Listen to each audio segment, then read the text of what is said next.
But his World of Warcraft one was called Legendary, because that was the thing that you wanted to get, legendary weapons. So they decided Legendary, and then there was I can't remember what it was. Each one had a title that was sort of connected to the game that it was about, but not necessarily directly connected. The Wildstar one was something ridiculous, like something Duck Shadow Puppet, which I'm not entirely sure. It obviously refers to something in Wildstar. Obviously refers to something in Wildstar, but I'm not entirely sure what it was.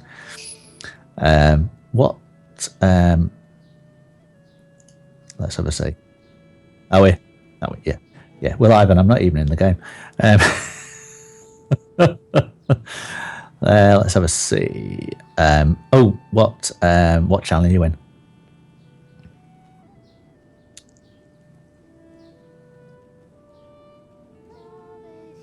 Yes, A2. Yeah.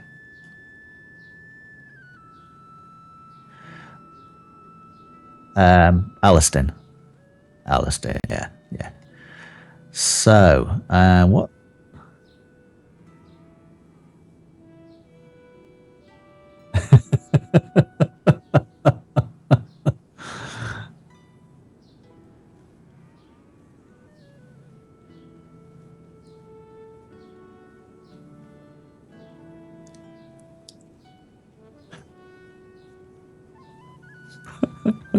Which means you can't shave your beard now, mate.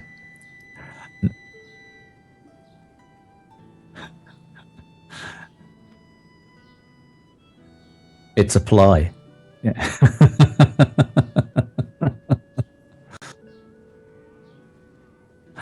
Right. I shall turn myself down.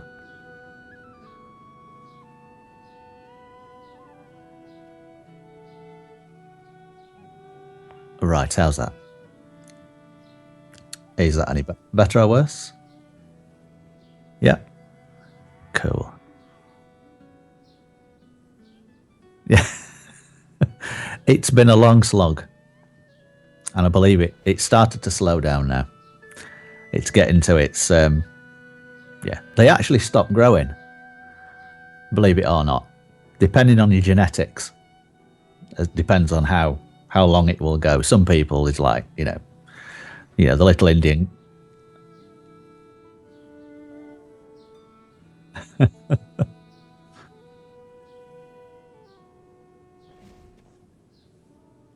It's some good progress for 6 weeks. Yeah. Contrary to popular opinion, mine's excuse me, I fiddle with me here. Me monitors are not playing the game today. Contrary to popular opinion, mine's not particularly a very good beard, even though it looks epic. It's actually quite sort of thin. If I sort of do that, you can sort of see me. You can see me fingers behind it.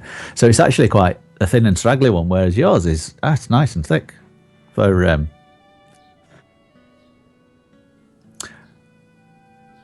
have you ever grown your hair long? Yeah. So your beard should got a reasonable length on it, I would have thought. Yes.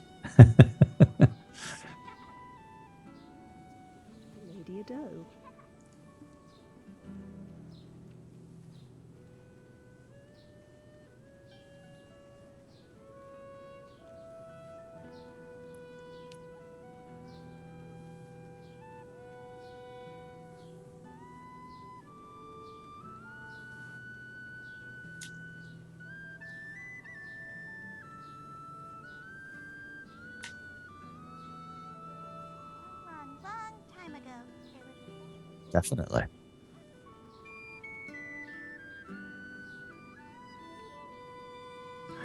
It sounds like a plan, and I've just logged in with the wrong character. Did you claim all your items yet?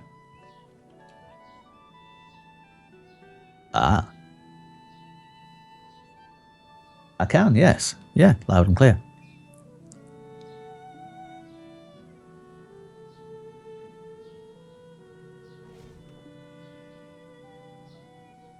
Okay, you guys should be able to hear me now. I would say I'm not monitoring the... It's because I'm not my XSplit push to talk button wasn't correct. But I fixed it. I'm gonna have to say all of that over again. You are? Yes. Yeah. Yeah. I'll try and remember what I said in answer to your comments. Can you guys? Okay, yeah, they can hear me now. Awesome. Hey guys. Cool. So yeah, all I was saying is that Chris and I have just started playing Black Desert Online. We're playing it very casually, just for fun. We haven't even joined any guilds yet, so it's definitely just a kind of casual, fun adventure. And you know, we're still learning the game. We're still figuring out all the mechanics and the features of the game. So the idea behind the stream is, as we discover the game, you know, we'll chat to you guys about it. If you guys have any questions about Black Desert Online, you know, send them our way. If we know the answers, we'll tell you. But if we don't, then, you know, we look forward to discovering them with you guys. Yes, we shall find out together. Yeah, going back to... yeah, I can shut that down now. Yeah, going back to what you were saying. I logged on the other day, having sort of, you know, when we did the stream from the beta, and it was sort of go everywhere, do everything as much as we could, all the way up until the second major sort of town, which was Valia, I think we ended up in. That's right, yeah. And it was sort of an enthusiastic romp. Yeah. Shall we say, just beating the hell out of everything with an axe, and really sort of, you know, giving it the good old sort of, you know, Oxford try, and seeing how much we could get, how far we could get. Yeah. And I logged on the other day with my, I think she's level 17 now, actually. But I logged on the other day with my character, and I have done with, I brought up a different character now, because she's more your level now, actually, mate. And realised that I didn't know what to do. Yeah. Because there's so much to do. That's right. You know, and the thing is now is that this is live. This is the live game. You can do anything you want. And it's a little bit bewildering. Well, that's the thing. When we played it in the beta, you know, we just thrashed through the quests, and we went from village to village, and we didn't you know, spend time exploring every nook and cranny. Exactly, but now that it's a live game, you know, we want to explore everything, discover everything, unlock everything, and that's right. There's just so much to do in the game. Mario asks in Twitch chat, "What's our first impressions?" Chris, you want to go first? My first impressions, I sort of came into this as a PvE player, knowing that the game was primarily, well, everybody says primarily it's a PvP game.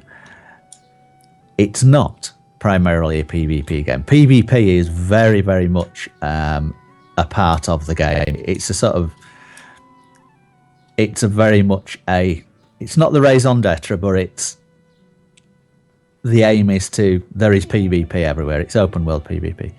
But I came into it as a PvE player, having looked at some of the reviews and watched some of the videos to realise that there is actually more than just PvP in the game. And my first impressions of it looks absolutely, utterly gorgeous. There are some problems with graphics. You wouldn't imagine that there were problems with graphics. But if you're traveling fast, the sort of the client needs updating a little bit, because you get in quite a bit of popping with textures and with shadows. But I think that's just a limitation of the client, because the client's been out for quite a while now in Korea and Russia. The other thing that struck me was that the depth of the systems that exist within the game are are ridiculous. Absolutely ridiculous. The things that you can do in the game, I've lost count of the things that you can actually do. If you want to be a trader, you can be a trader, and the trading system is so incredibly deep, it's unbelievable. If you want to, you can actually fish. This is going to sound as something as simplistic, because let's face it, there was fishing in World of Warcraft, and you can fish. You can, it's a little mini game all in itself. You can actually make money, quite a bit of money in the early game. I believe it tails off a little bit, if you'll excuse the pun, towards end game, because you can make far more at end game by killing monsters and stuff like that. But then, on top of that, you can fish on the high seas from a fishing boat that you build yourself. But to build the fishing boat, you have to employ workers. To be able to employ workers and get the resources, they go out and get the resources for you. To get the resources, you have to open trade routes. Using trade routes, you risk losing a little bit of your goods to bandits and PvPers. That it's just, and I believe actually building a fishing boat is quite a long drawn out process, and it takes quite a bit of dedication to be able to get to that point where you build a fishing boat. Up to that point, you can build a raft. You can then build a rowing boat, a ferry, and that's just for fishing. There are some areas in the game where you can only get to by boat as well. Sorry, you want to say, mate? Yeah, no, I just want to jump in because while we're chatting, I'm going to very quickly show these guys the auto run feature, since we're talking about what the game has to offer. And then I'm just going to answer a question Mario's asked. So personally, what I've found is that there's some amazing features in this game that no other MMO I've seen has. And we can go through them, it'll take us all night. But one of the ones that I really love and I think is really impressive is you can open up the world map like this. Okay, so you can have a look at the map. It's a very cool map, so it's completely 3D. You can rotate it. You can zoom right in to see a really close level of detail. Even the buildings, and you can zoom right up, so you can see the scale of the world. We haven't even explored any of this area yet. But here's the feature I love. So at the moment I'm in this village here, which is Olvia, and I want to go to this village down here, which is Western Guard Camp. Now, sure, I could just run there manually, but if I want to go and get a cup of coffee or do something in the meantime, you can just click the location you want to go to. So I could click there, but in this case I'll click in the middle of town. Okay, and I go back to my character, and now if I hit the auto run button, you see now my character. And to prove this, I'll show you no hands.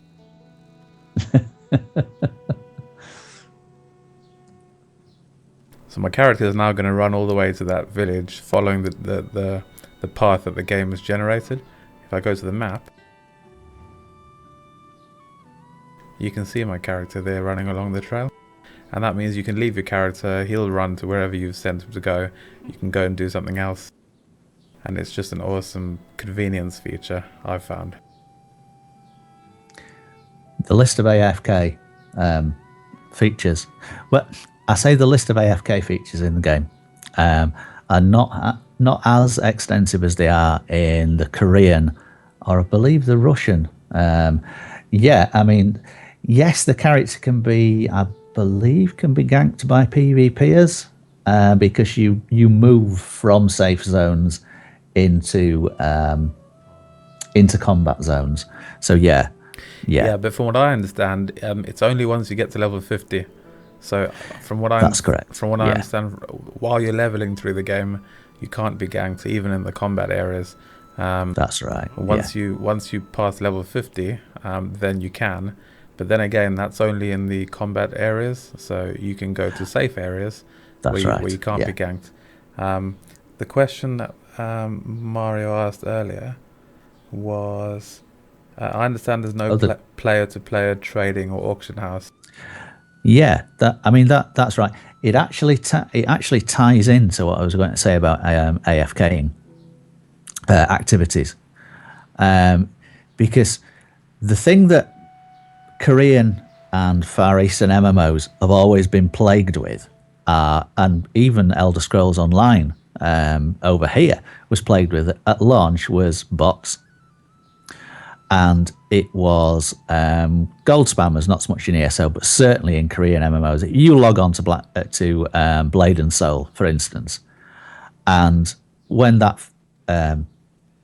first tried that out, you couldn't use zone chat because all you could see was gold spammers. The whole of zone chat was gold spammers. And the thing that gold spammers do, obviously, is sell gold to other players. Some other players give them their account details so they can sort of level up their characters and transmit gold and everything. We all know what the gold spammers do. We all know what the bots do, which they did in Elder Scrolls Online, which is go from node to node to node at lightning speed, gathering resources. And it's really hard to combat something like that without a really, really good sort of solid diagnostic back end that can root out the gold sellers and constantly be banning them and constantly be kicking them. So Black Desert Online has sort of gone down the different route. They've gone down the route of, if you can't beat them, join them. So gathering resources, you can hire workers to gather resources. You can hire bots to gather resources for you. So the gold sellers, the bot farmers, it's pointless being a bot farmer because everybody else has got access to having bots to farm their resources. You yourself, to a greater and lesser extent, depending on what it is, do the crafting, but your bots that you legitimately have in the game, they farm the resources for you. You can even, which I do on a regular basis, park yourself next to a body of water, stick your fishing rod in there, leave your character and go to bed. In the morning, he or she will have caught a load of fish for you. It's an AFK pursuit that you can make money from if you want. It doesn't really affect the game because it doesn't do that much to the economy. And that's another method where they've got rid of the bots that are gathering resources. Yeah, and also on the point of the trading. So what this game has is it has a marketplace, and then it has what you call trade managers. So there's actually 3 ways that you can sell your stuff. You can either sell your stuff to a vendor, like you would typically in any MMO, which is going to be quite, at a low value. You can sell your stuff to the trade manager. So every town has a trade manager, like this chap over here. Yeah. And he will buy your stuff at a set market price. And he will buy only certain things, though. That's right. Yeah. Yeah. He'll buy resources and stuff like that, I believe. I'm proud that I paid taxes. So Money will be used to make the you can layoffs see of that the you can sell certain items, like Chris says, and they'll be at set prices, so you can't fiddle with the prices. Although there is a bargaining system where you can bargain to get a slightly better price. Yeah, a couple of percent, I think it is, something like that. Yeah, but then there's the marketplace. There's no marketplace in this town, but in the first big town that you get to, which I think is Velia. Velia, Yeah, there's a marketplace, and that is a player-to-player trading system. So there you can put stuff up to sell. But again, like Chris was saying earlier, it's set prices, so you can't really undercut and overcut people. It's set prices, and but then you can buy items from other players and vice versa. Yeah. So I really like the trading system in this game.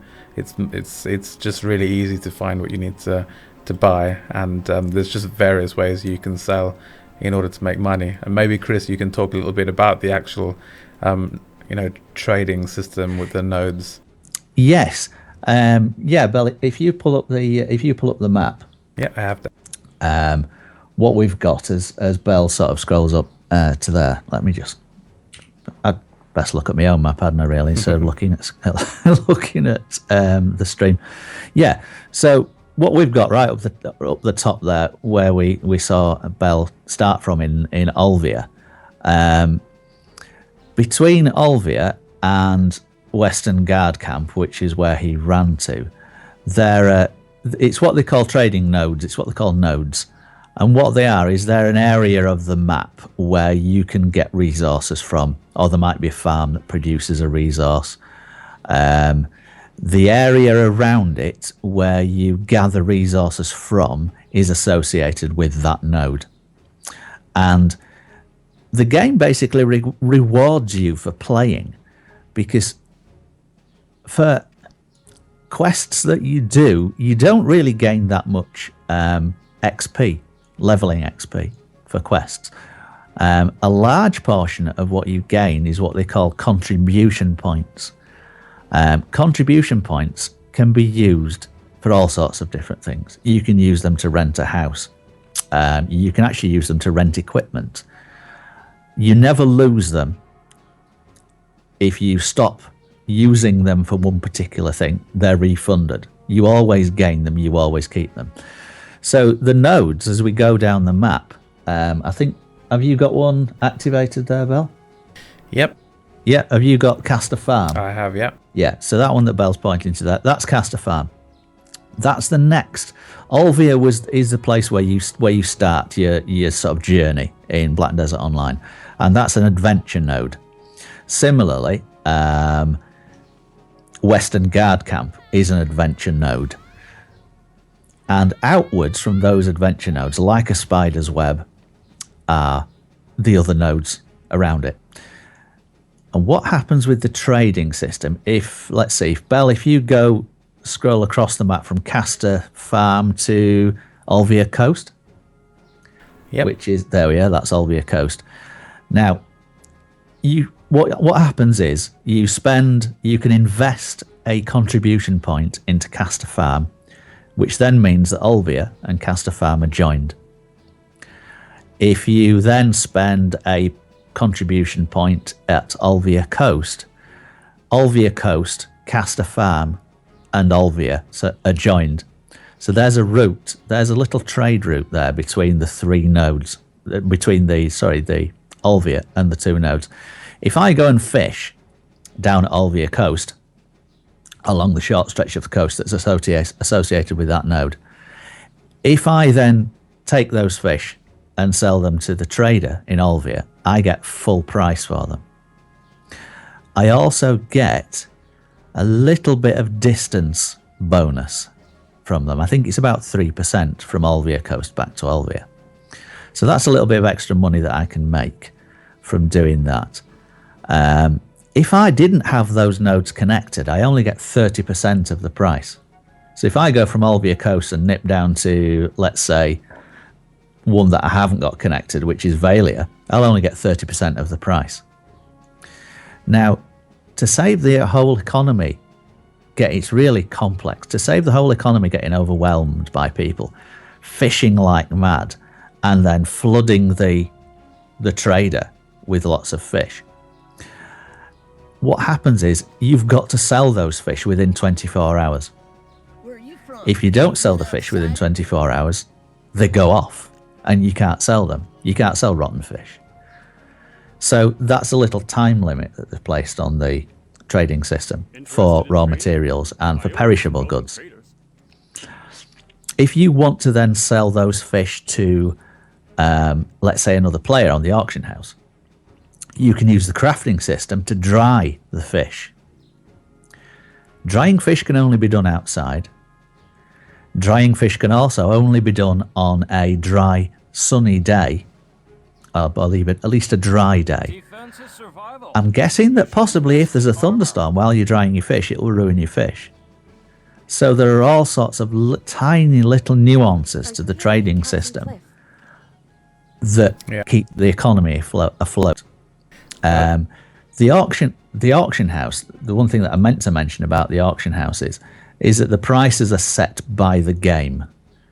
And they have a minimum and maximum price, and you can't go under or over that minimum and maximum price.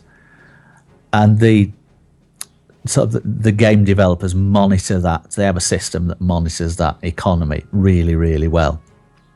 So it is really hard for anybody to go in there. You can't ruin the economy. If you go to a place trading, let's say, you go from Olvia Coast down to Valia, and get quite a nice tidy little distance bonus by the time you get down to Valia within the 24 hours. And that's 24 hours real time as well. I forgot what I was going to say then. That's okay. If I can jump in there. Yeah, go ahead.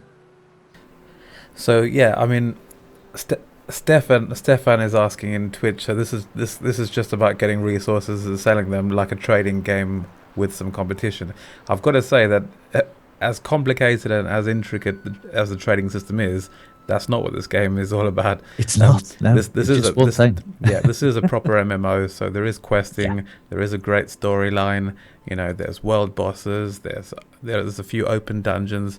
And this is what Chris is talking about is literally just the trading system, which is a small part of this very, very big MMO, which is why it's so amazing. You'd think that that's a game in itself. I can understand why you got that impression. But actually, that's just one component of this game. But yes, there is questing, there is exploring, there is achievements, there's crafting, world bosses, and everything that you would see from a normal MMO. And it isn't just PvP. Endgame, there is a lot of PvP. There's guild versus guild warfare. Yes. But there's a lot of PvE stuff to do with a friend or with a group of friends throughout the whole game. Everything from the crafting system to exploring to the achievements. There's all these little mini games within the game that you can spend hours and hours doing. You can play the economy and use the trading system. You can do loads of crafting, and there's also a very clever game mechanic with the NPCs called the amity system, where you have to build up your reputation or build up your social circles with all the important NPCs in the game, and we're going to show you that in a bit as well. It is the depth of things in the game are incredible. What was it? I was about to finish with the trading. Was it the trading system? Mm-hmm. No, it's gone. I shall think of it later. That's okay. Yeah, Stefan, there are social guilds in this game. So the answer to your question is definitely yes. It's just that the guild member cap in this game is 100. So you can't make at this stage, you can't make a huge social guild, but you can make 100-man guild, and there's plenty of stuff to do in the game that encourages socializing. So you don't have to be a PvP guild, really. But the reason that we could never bring Alith here is for two reasons. Number one, the guild cap, which is 100. That doesn't really fit with our type of guild. And secondly, at end game, there isn't a lot of group PvE content. There's plenty of stuff to do PvE-wise, with small groups of friends and so forth. But in terms of raids and traditional dungeons, there isn't a lot of that. So that's why it doesn't really work so well for Alith. But it's still a really fun game, and there's loads that you can do with your friends. Anything that you do as far as PvE is concerned is open world, and obviously once you get past 50, then there's the option of being attacked by other players. There is actually instanced PvP as well. So there are there's actually a 40-man arena. They're planning on introducing smaller arenas later, I believe. PvE wise, you could do Alith 1 through 4. Now the problem is I don't think you couldn't join forces with 4 guilds and not damage each other in PvP. So if you were firing skills off in an open PvP zone, I don't believe you can actually. I don't think that works. I'm not entirely sure. I know you've got to be flagged for PvP to actually initiate PvP, but it's and getting your guilds up to 100 as well. The way that the guild structure works is that you can have a clan which is up to 10 people for social purposes only. You can then convert that clan to a guild with 10 members. You have to then do guild quests with those 10 members to earn enough points to expand the size of your guild. So getting guilds up to 100 people actually takes some work. Yeah, and the other reason why having 4 Alith guilds 1 through 4 wouldn't work is because in this game you can only join 1 guild. So that's correct. In effect, all 4 guilds would be completely disconnected and separated from each other. So it wouldn't feel like one community because you can only join 1 guild in this game. That's right. Yeah. PvP wise, at end game, I think it's important to say there isn't an end game. There isn't any point where you actually stop leveling, or it slows down. But there isn't actually any point where what you can do in the game actually stops, and they're expanding the game all the time. There are, let's see, things to do PvE wise at high level. There are world bosses. There are actually world bosses where you should be taking upwards of 30 players to go and kill world bosses. So they're huge. There are non-instanced large dungeons which in which the level of the mobs are a lot higher and a lot more densely packed. So they are dungeons in a sense. They're unworld dungeons, and there's obviously the chance that you might get, attacked by another player. Everybody sort of throws their hands up in horror at the gank fest that has the potential to become.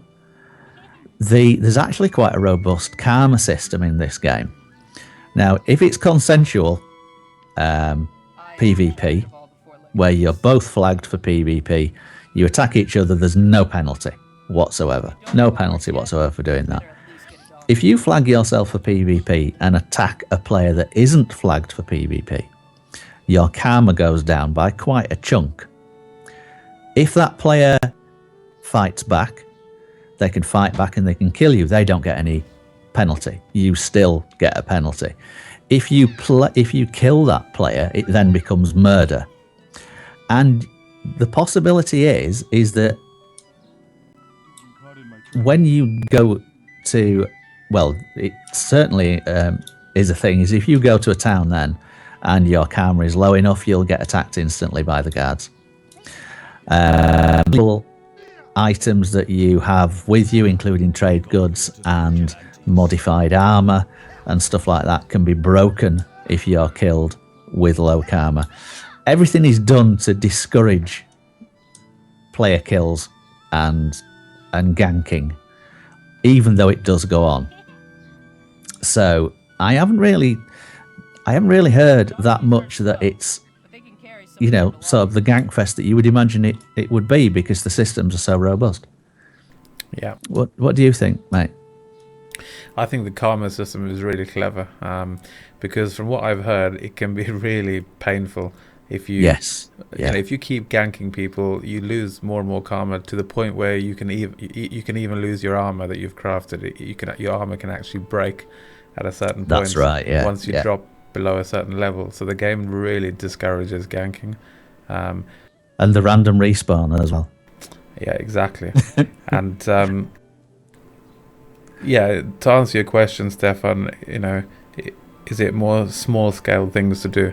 It's both. I know that so far all you've seen is me kind of running around talking to NPCs and us talking about the trading system.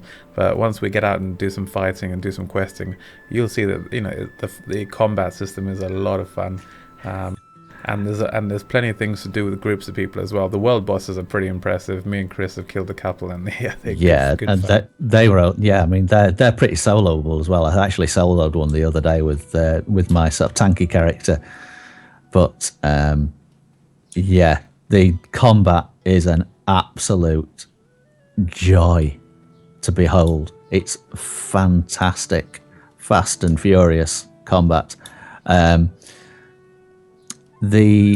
Let's see, what's another sort of like another complaint that's been leveled at the game is that it's a grind fest.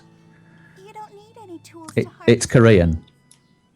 Yeah, you get more experience by grinding than you do by questing, but that's more leveling experience. The thing is, this game doesn't feel like a grind when you're out there killing mobs, because it's so much fun. We'll have to demonstrate that for people. We shall. Yes. Yeah. Yeah. I want to really briefly talk about the amity system. Just because I'm conscious. Just because I'm conscious they've been watching me running around talking to NPCs, and they must be thinking, "What the heck is he doing?" It'd be an idea if we actually groups up as well. Throw me an invite, mate. Yeah, definitely. Yeah, I mean, we've actually been in situations where the quest that you get is to actually kill, maybe 10 mobs. Kill 10 rats. Classic kill 10 rats quest. And by the time we've gotten to our sort of 80 or 90th monster that we've killed, because the red mist has come down and we've just gone mental, we realised that we finished that quest ages ago. That's how good the combat is. Yeah, let me. I've got an NPC here that I'm going to quickly talk about the amity system with. Aha. Yes. So in every town or village, there will be certain NPCs that are significant. So if I open up the map, you'll see all the NPCs that have little name tags on them, little green icons, are NPCs that you can have conversations with. So you see, if I walk up to this NPC, there's a ring that appears around him. Now you can turn that off or on. I've got it on at the moment, but this is the amity ring. So if I have a conversation with this chap, okay, it brings up this mini game, and this is where you can have a conversation with an NPC, and you can increase your amity with that NPC. So at the moment you can see that my amity is 32. So interestingly here, there's a little question mark which says quest masters perseverance. So what that means is that once I've leveled up my amity with this particular NPC, it will unlock that quest. In other words, the more you build your reputation or your friendships with various NPCs, the more quests unlock for you, and some of them also have location information. So once you reach a certain level, they'll tell you about a certain location in the world, and a little icon will appear on your map so you can go and discover it. Mario, you can turn off the ring. I know Chris prefers it off for that very reason. I've got it turned on at the moment, and I'm really not seeing any benefit from it, to be honest. I'll show you the benefits. So as I'm looking at this chap now, you can see the ring, and on the ring you can see the little question mark floating around it. And behind the question mark, in a minute, you'll see an orange line. So the orange line is where I am in terms of the amity. So if you don't want to have to actually activate the NPC and go through the menus, you can just walk up to an NPC, and immediately you can see what they have available, and you can see how far away you are from it.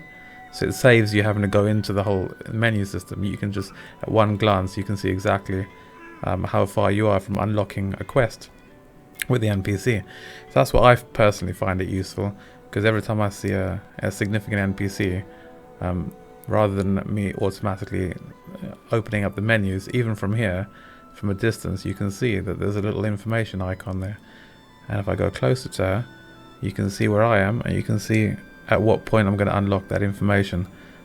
So it's immersion breaking. You can turn it off if it really bothers you, for me, it's just the convenience of just glancing at an NPC and immediately knowing where I am in terms of the amity. A little bit of a quality of life thing. Yeah. Speaking of quality of life, it rained. I'm just on my way up to it, and it absolutely hammered it down. We've oohed and ahed about, whenever we've played, about the little details in the game. And one of the little details in the game is that when it rains, the dry roads, the ruts and the depressions in the dry roads fill up with water, and you get puddles, which then dry up when the sun comes out. Your armor gets wet, visibly gets wet. The color changes like cloth or whatever wood. If it got rained upon, there are oodles of little details in the game that just make it absolutely fantastic to look at. But yeah, carry on, mate. Sorry I interrupted. That's okay. I mean, I'm not going to spend too much time talking about the amity system, because otherwise it'll just look like this game is a strategy game and not an actual MMO. But you can see that within this mini game, at the bottom right corner here, you've got a wheel, and it shows all the NPCs that I've met so far who have a connection to this NPC. So each time you play, it will give you a little objective. So this objective says gain a maximum favor of 27 or more. So that's telling me that in order to succeed in this particular round of conversation, I need to gain a maximum favor of 27. So at this stage, what you've got to do is decide which other NPCs you'd like to talk about. And each of them have their own set of statistics, so you can see what their favor level is, what their interest level is. I won't go into all of it in detail, but in effect you have to try and achieve whatever the objective is by picking the right NPCs to talk about. And some of them have got combo effects, so you have to be aware of what those combo effects are, because they can increase your chances of succeeding or they might lower your chances of succeeding. But it's a fun little game. It costs you energy points, so you can't do it forever. Eventually you'll run out of energy points, but you can regain energy points just by going around fighting and doing quests. So you can see now I've selected all these NPCs to talk about. I'll now press conversation, and now I just wait, and you can see here maximum favor level. I've already got to 57, 63, 78, so I'm going to succeed in this round. So now I've succeeded. It says I gained 60 amity. That's a good round, actually, 60. That's very good, is that? Yeah, that's a cracking one. Now when you succeed, you now have a choice. You can either exit and take the extra 60 amity, and that will raise my level to 92, or I can press continue and I can have another go for free. But it's a gamble, because if I lose the next round, I'll lose everything that I've earned. So you can choose whether to have a free second round and potentially get even more amity. But if I lose, I'm going to lose the 60 that I just earned. So in this case, I'm taking my 60. I would, yes. Ooh, I actually got a talk free. Oh, damn, I came out of it. I thought I'd gotten a talk freely then with Curtis, but I didn't. So you can see now that my amity with him is 92, and you can see that once I get to 200, he's going to unlock a quest that I can get from him. So that's pretty exciting, and that just gives you another thing to do in the game. And you can spend hours going around to all the NPCs, talking to them and increasing your amity with them. It also gives you a reason to go back to towns that you've visited in the past. So as you progress through the game, you'll go back and forth, because you'll meet other NPCs later on that will help you build amity with NPCs that you met earlier on in the game. Yep, that's right. And the all these little things. Where are you going? Oh, where are you? Hello. Yeah. Different character. Sorry. All these little things are sort of time sinks to keep you in the game, but the game rewards you for being in game, because they have if you just pull up your character's personality information panel. Mm-hmm. They have what they call, now then, am I getting the right thing? Yeah. You earn favor, not favor. Is it favor? Loyalty points. Oh yeah. You earn loyalty points by spending time in the game. Every day you log in, you get 100 loyalty points. After 7 days, you get another bonus. You get a bonus of 200 points on top of that. Your loyalty points build up. And then you can then spend... I mean, there's a cash shop, which we won't go into massive detail. Nothing about the cash shop is game-breaking or pay-to-win or anything like that. But you can buy things with loyalty points in the cash shop, some of which are, if I just bring it up briefly, I've got it open now. Yeah, character expansion slots. You can either pay for, and they're not very expensive, or you can just earn loyalty until you can afford a character expansion slot. Increase your inventory, a skill reset, a box that you can put in your house that's trading storage and stuff like that. Nothing that's massively game breaking, but little sort of quality of life things that you earn for just basically playing the game, which is great. So shall we go out and kill some stuff? Let's do that. Shall we do what level is this character of yours? She's 13. That's 13, so yeah. We're quite similar. What quests have you got? Let's see whoever's behind, and whoever's behind will do theirs first. Have you still got to do the Awakening quest where you go to the ancient artifact with Edan? Yeah, that's the only quest I've got left to do. Yeah. I've got that, and I've got Telinkus the News, which was one that we did the other day on the other character, I think. So if we head down to all the way past Western Guard Camp, shall we auto run while we chat about the game a bit more and answer some more questions? Or actually, I tell you what, let's just jog down to kill our way through. Let's attack some imps. Let me just slot my skills. For some reason, my skill bar just reset when I relogged last time, so I'm just gonna re-slot my skills. Yes, the blood will flow. Yeah, the character creator. It's worth going and having a look on YouTube at the character creator for Black Desert Online, because it is absolutely unbelievably ridiculously complex. You can spend hours creating a character, and you can create some very, very, very nice looking characters. Some of the classes, there are at the moment there are 8 classes in the game. Some of the classes are actually gender locked. So if you want to play, for instance, a tamer, which is a pet class, or a sorceress, which is this one, obviously, your character has to be female. There are 2 warrior type, tank type classes, which is the warrior and the Valkyrie. They're practically the same class. They both use sword and shield. They sort of have the same role on the battlefield, but they have certain subtle differences in the class, depending on whether you're a warrior, depending on whether you're a Valkyrie. So there's male and female counterparts for that particular class, but they are slightly different. The witch and the wizard, which are male and female counterparts of the one that Belle's playing there, I believe all have the same. Can you remember if there are any differences between the witch and the wizard, Belle? The witch and the wizard are literally identical. They're identical, aren't they? Yeah. They're the only two classes currently that are identical. Completely identical. The others are similar. So you've got the Valkyrie, which is female, but she's very similar to the warrior, which is male. The only difference, they're both kind of tank-like characters, but the only difference is that the Valkyrie has got kind of healing abilities and some magical abilities as well. Sort of paladin-y.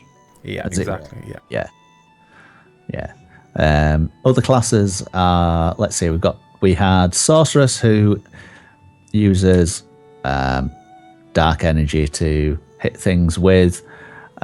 We've got the Ranger, which is currently only female, who is very rangery with a bow and arrow. You've got, now then, Tamer, who is currently only female. You've got Berserker, who is currently only male and only a giant. You can't be a human Tamer. What's the other class? There's another class, isn't there?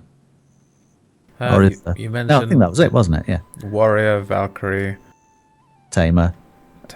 Wizard, Ranger. Witch,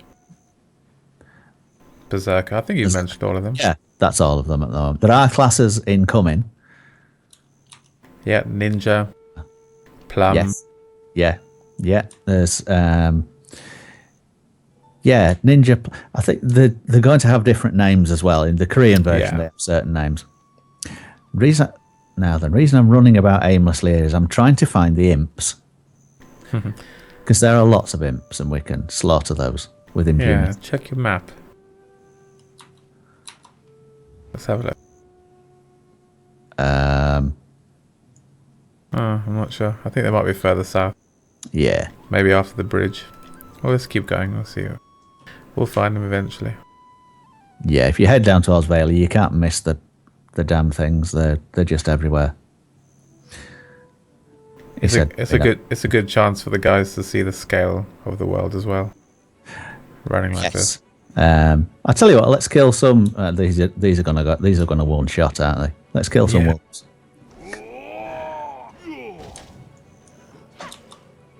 Yeah, one shot. Yeah, that's not a very good. Yeah.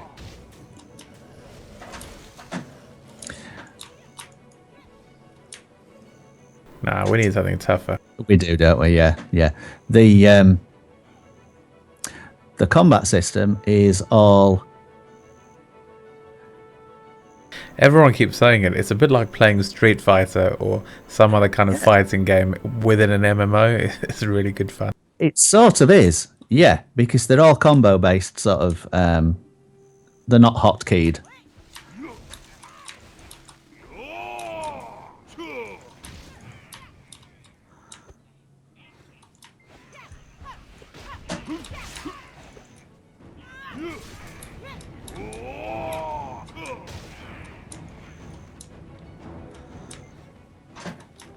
And I need to find somewhere to.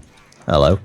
I need to find somewhere to craft pet food because my pet's hungry, so I can't get my pet out. Have you got the hawk pet? I've got the hawk pet, yeah. How did you get it? I claimed it. If you go into your account section in on the website. I did, yeah, but I haven't received anything yet. I did the claiming, yeah, but it just hasn't arrived. Ah, right. When did you claim it? Days ago, man. Yeah, it should be in your mail. So check your mail, see if it's in there. How do I get some mail? Oh yes, I have packages. Yes, there you go. I picked up my horse the other day. Beautiful. Nice.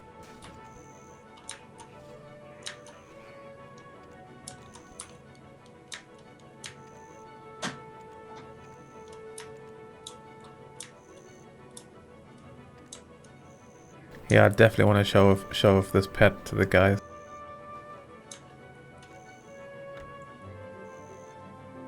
Yeah, pets in the game are not vanity pets. Pets actually have a function. There are currently dogs, cats, and in the NAEU game anyway, there are dogs, cats, and there is the hawk. There goes the hawk. And the hawk has a couple of functions. Well, all pets have a function where they will loot for you. So there's no area loot, unlike Elder Scrolls Online. Because it must be something to do with just the way that they've got it set up. But there's no area loot. It's old school. You've got to go to each individual body and loot it. But to help you with that, your pet, and you can have multiple pets out at the same time, your pet will loot for you a certain number of times per minute. The hawk, the function of the hawk is to point out elite mobs. Dogs are handy if you're doing a lot of PvP, because dogs will... Excuse me, there we go. Dogs will growl. If you've ever played Fallout and you've gotten dog meat, the dog, he growls when there are enemies nearby. And the pets in the dogs in this game, they growl when enemies are nearby. Cats, I believe I've completely forgotten what cats do, but cats do something as well.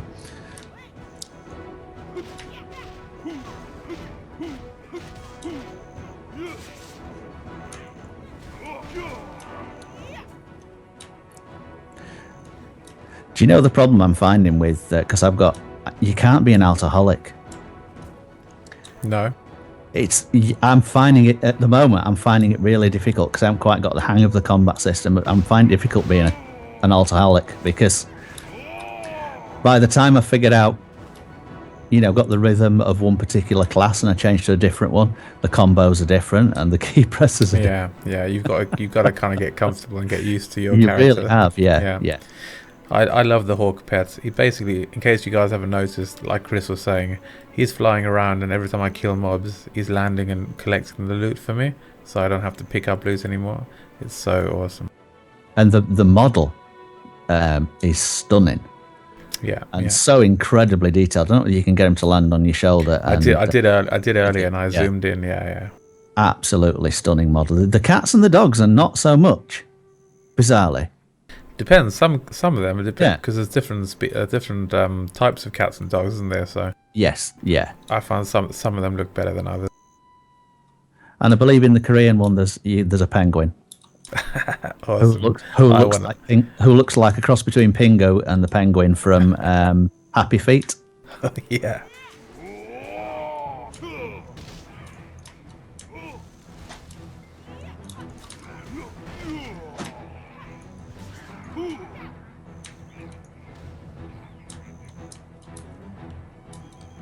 Oh, hello.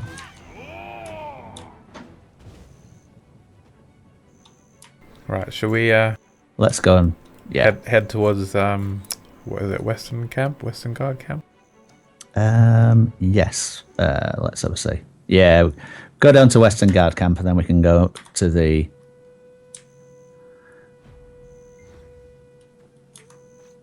there we go. We can go do one of the yeah. I'd never thought of that, actually. Yeah. Do you see what Mario just said? Yes, yeah. Brilliant. I want a penguin. Yeah, there's quite a good YouTuber. What's he called?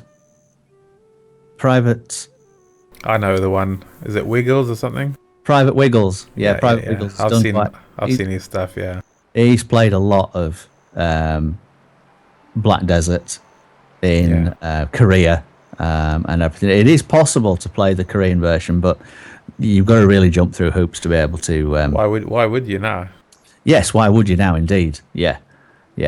But he did a fantastic, just little clip of a video where he got his penguin, and his reaction was his reaction was classic. He just loved that penguin to pieces. Love it. Yeah. It's brilliant. Yeah. Do you know what I keep having difficulty with? Every now and again, I'll meet an NPC, I'll have a conversation, it'll unlock a quest, but it will say that I need 10 energy points to actually pick up the quest. So, yes, yeah. So at the time, I won't have enough energy, so I kind of just leave it, and I think, oh well, I'll come back and pick up the quest from him once I've got the energy points. But then I forget which NPC it was, man, and I find myself running around trying to find the NPC that I need to write down the names is what I need to do. Yeah, games are getting so complex now. It's a thing, isn't it, where you have to keep a notebook. See, if anyone's looking at my screen now, you can see that with this Amity ring, there's actually 3 quests that this person gives, and you can see it on the ring. Initially, I hated the ring as well because I thought it's just ruining the immersion. But now that I've been using it so much, I've become like really reliant on it, and I'm just so used to it now. I really like it. It only appears as well near to NPCs that are Exactly, yeah. Game NPCs. And I found that useful as well because it tells me immediately which NPCs I can have conversations with, because as I run past them, the ring suddenly appears, and I'm like, oh, hold on a second. I can have a conversation with this chap. Yeah, and whether it's actually worth having a conversation with them as well. Yeah. This one's got an interesting icon. It's got like a red speech bubble on it. I'm going to see what that's all about. Are you here to meet Captain Cliff? Oh, it must be the buff. Yeah, it's It the is. buff. Yeah, it's the first aid buff. Yeah. So you can see, for example, this NPC, once you get 200 amity, she actually unlocks a buff that you can activate whenever you speak to her. It costs 5 energy points. And this particular buff gives you an extra 100 HP, so it's pretty handy. I'm just going to try and fail to spark interest with her. I managed to get it to 200 just so I could unlock the buff and see what it did. It's quite cool though, because it lasts half an hour, so it's not bad. You can activate it and go questing. You got half an hour's worth of 100 extra HP. That's true. Yeah. She likes everybody. I need to speak to more people because she likes lots of people, and I won't be able to do a fail one. Yeah, no, she likes too many people. Yeah, I failed to fail. There you go. That's where the combos come in handy. You've got to try and find the combos that reduce the interest level. Yes, yeah. It's really it can get really complex once you have so many different options. It really does. Yeah, yeah. You can spend ages. You just stood next to one. Why are you hiding up that horse's ass? Ah, there you are. Have you got your horse activated as well? Have you? I have, yes. Yeah, although stabled. Because should explain. Do you want to head down towards the other? I need to empty my bags. They're full. Let me just empty them. I've got a question for you, Chris. Yeah, go on. So I was selling some of my stuff earlier. Yeah. I've got a bunch of crafting materials that I've gathered. I don't know where to sell them. Other than just to a vendor. I mean, this trade manager, for example. It's a pleasure to meet you. He's not going to buy them. No, he's not interested in my materials. Right. Are they gatherable stuff? Just gatherables. Plants and things. Yeah. Can you not sell them on the auction house? Well, there's no auction house here, is there? No. The first one is in Velia. Yeah. If you hover, I've got some weasel meat, and if you hover over it in your inventory, it will say marketplace information and a minimum and maximum price. Should do anyway. Yeah, I see that. So basically, until we get to Velia, it's a case of just vendoring them, I guess. Yeah, you can do. Yeah. You could. I mean, once you get up to, if you're back in Olvia, you could always put it into storage. Oh, is there a storage place in Olvia? There's a storage guy in Olvia. Oh, I should have done that. Never mind. It's not connected to the one in Valia, but that's something that I was going to explain as well. There's no fast travel. No. In the entire game. If you want to get anywhere, you've got to run or ride your horse. Yeah. Running everywhere. This is why I'm running everywhere. Levels up bonuses to stamina. Walking anywhere with a very, very heavy trade pack on your back levels up your bonuses to strength. And eating... Hang on, I'm going to have to pull that up because I think I'm talking out of my beard. Where are you? Yeah. If you, walking or running about in the game gives you bonus to stamina. Traveling with a bundle on your back full of trade goods makes you stronger, and eating food as well as giving you health points actually gives you experience towards a bonus to health points. All things that, little quality of life things, but you're not penalized for having to run everywhere and stuff like that. So it all helps the trading system as well, so that you can't just hop halfway across the planet to sell a load of fish at an overinflated price. If you want to get there, you've got to either transport the stuff or get your minions to transport the stuff. And it's not something that you can do in a hurry. You know the lanterns? Yes. So my lantern's expired. Yes. Does that mean I have to chuck it? Was that your free lantern? Yeah. Yeah, you've got to throw that, mate. You can buy a lantern. I think it's a general goods vendor. Yeah, this girl I'm speaking to here is selling them. Yeah, and she should sell oil as well for it. So Okay. the lantern purchase is a one-off thing, and it lasts for 3 days. And then you can buy oil, which extends it for another 3 days. So you never have to buy another lantern. You just have to buy oil for it. Okay, but the one that expired, that one I can't. That's gone. You can't refill it. No. There was a general vendor here somewhere. Ah, here we go. There's no such thing as a free lunch, particularly in this game. Yeah. So this person's selling lanterns. So this lantern that's 5,000. Is that a reusable one then? Is That's the Yeah, it must be. That's the reusable one. Yeah. So it's worth buying then.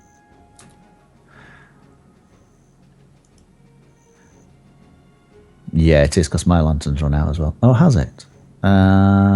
Effective time. I've got 17 hours left on my lantern, so it's not too bad. I'll need one tomorrow though, because that's something else. Even the one that you buy from this NPC only lasts 3 days. Yes. Yeah, and then she sells oil for lantern. Yeah, it only lasts 3 hours though each one. Yeah. Oh, it does, doesn't it? Yeah. Yeah. 100 silver is not too bad though. It's I'm guessing a it's 1,000 stacked. silver. Is it? Yeah. Oh God, it is, isn't it? Yeah. Yeah. Ah. Judicious use of the lantern. So lanterns last for 3 days, and they're 5,000. Oil is 1,000 and lasts for 3 hours. I'd have to get a calculator out to see which was financially beneficial. Because I'm not even going to try and work that out in my head. The other thing I was going to ask is, I've got a hoe, an old hoe. Yes. And it's basically, its durability is 0 out of 10. So I can't use it anymore. It also says cannot be repaired. So I guess when that happens, you've got to buy a new one. Game over. Yeah. Yeah. Oh, you've got in your free pack that you get from the pre-order, the Conqueror package, you should have a set of steel ones, which I believe can be repaired. Okay. I haven't used mine, but they should be repairable. Conqueror's Pet. It has a gathering toolbox. Is that the one? Yeah. Yeah, that's the one. Yeah. If I accept this package, is it going to fill up my inventory basically? Possibly. Yeah. Yeah, I haven't got space. I'm gonna How try. much space have I got? I'm gonna just sell some stuff to. I've got cheap. Oh no! Luckily, it put it in the pearl Stuff. section. Oh yeah. To start off with, it does. Yeah. Oh no! It even the actual items, it put it in the pearl section, so that's handy. Ah. Yeah, put it all in the pearl section. Yeah. Character slot expansion. I guess I should just use that.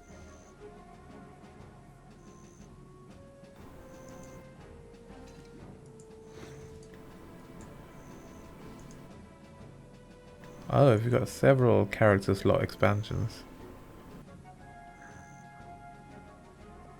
Say again. Sorry. Character slot expansions. The coupons, might as well use them. Yeah, you get 3 with the Conqueror package. I'm going to sell the weasel meat because I can always pick up more. Yeah, that's meat. what I did.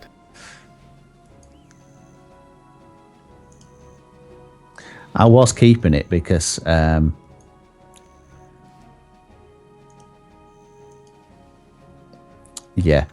wanted to make food for my pet, which I'm going to have to do at some point, which is a whole new kettle of fish, as it were. Oh, these steel items are really cool, man. That like gold level. The only thing is, Nice. even the steel one says cannot be repaired. Ah. But it has much better durability though. It lasts Yeah. much longer. I'm a little bit disappointed in that. I thought there would have been Yeah. like repairable, but there you go. I'm just getting rid of all the duplicates. Get rid of my shabby pickaxe, because now I have Yes. a shiny steel one. I've got a shabby pickaxe as well, and a dull axe, and a dull butcher's knife, and an old hoe.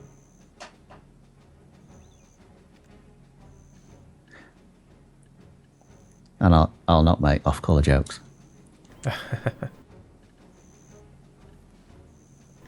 Old tanning knife.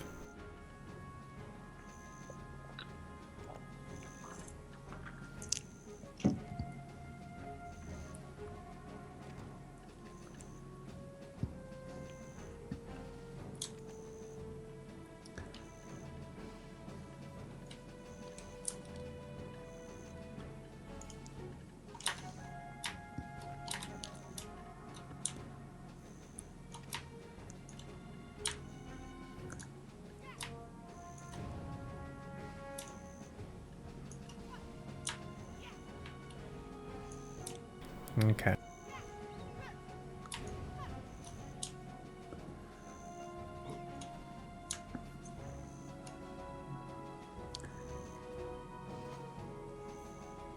Is that your horse? Well, I think so, but No. It's not, no. it's not your horse. Well, You have to go to a stable first, mate, to register okay. it. Well, we're not going to need our horses at the minute, I guess. No. Where are you from? You an outsider?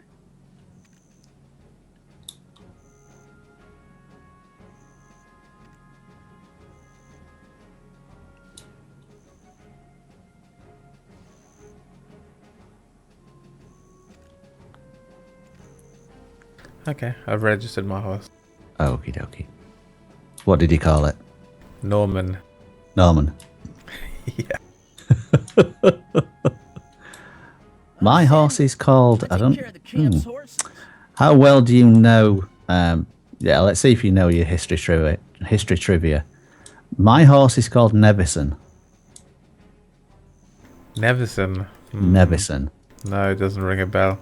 No, no. William Nevison was a highwayman who was, let's see, he was arrested for a certain crime or he was, let me see if I can get this right. He was due to be arrested, or he was arrested for a certain crime, or due to be prosecuted for a crime that he didn't have an alibi for. So the way that what he did is he's supposed to have ridden from London to York in a ridiculously short space of time, like sort of 17 hours. Right. On a horse, so that he could attend a dinner party, so that people would say, well, he couldn't have, he couldn't have done this crime because he was at a dinner party with me, and he apparently got off because he had the alibi.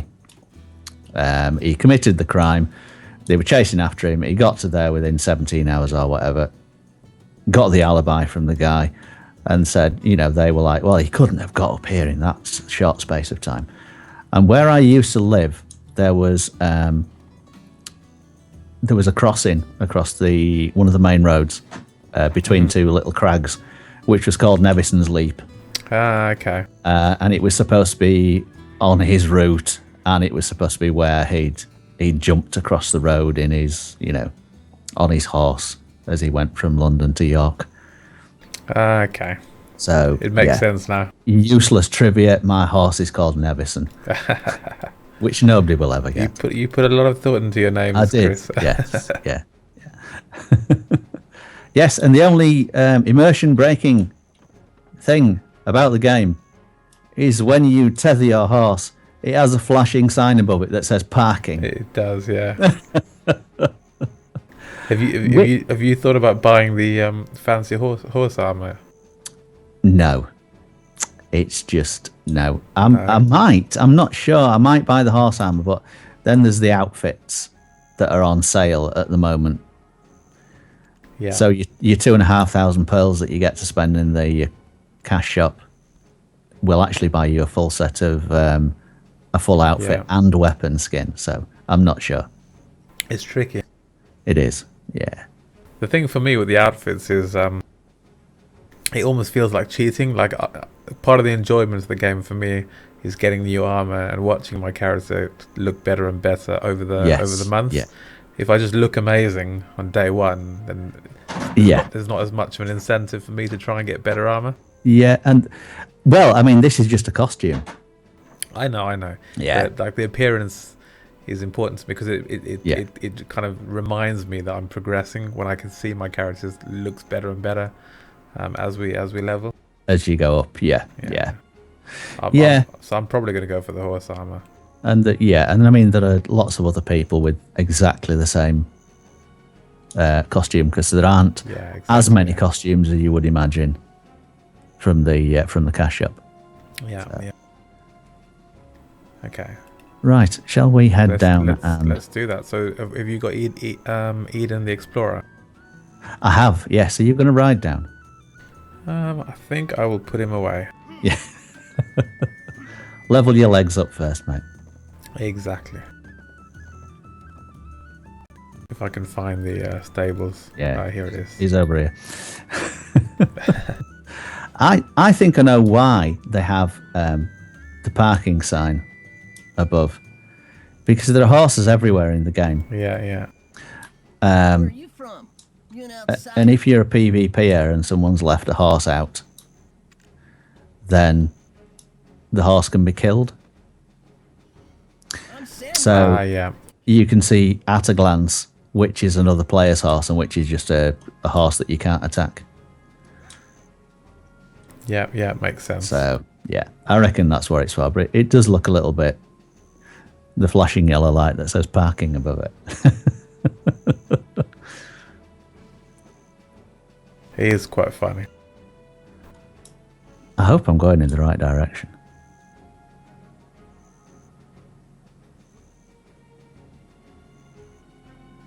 I think I am, because there's a load of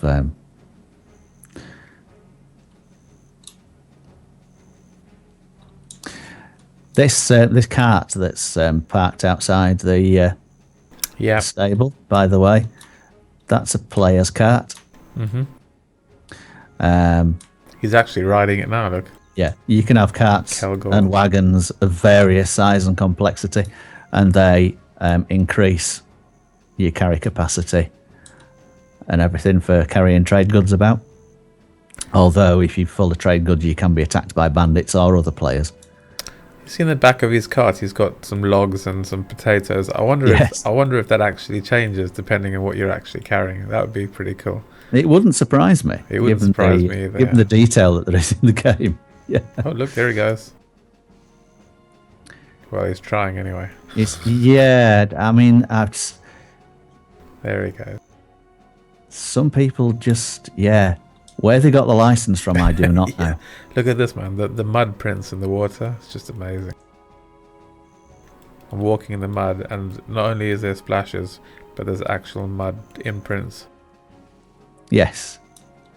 And then there's the whole, where are we? Yeah, there's the whole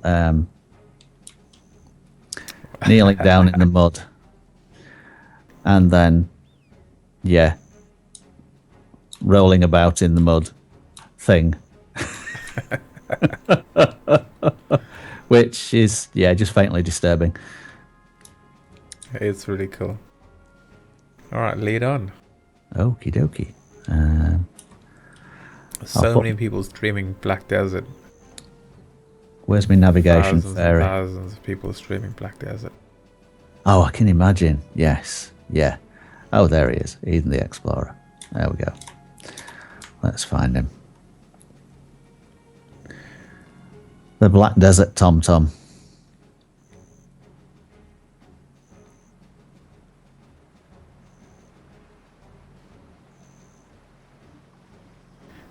Are you also running there, are you? I'm running there, yes, yeah. I'm just chasing those leveling up things. Yeah. Am I going in the right direction? Yeah, I am.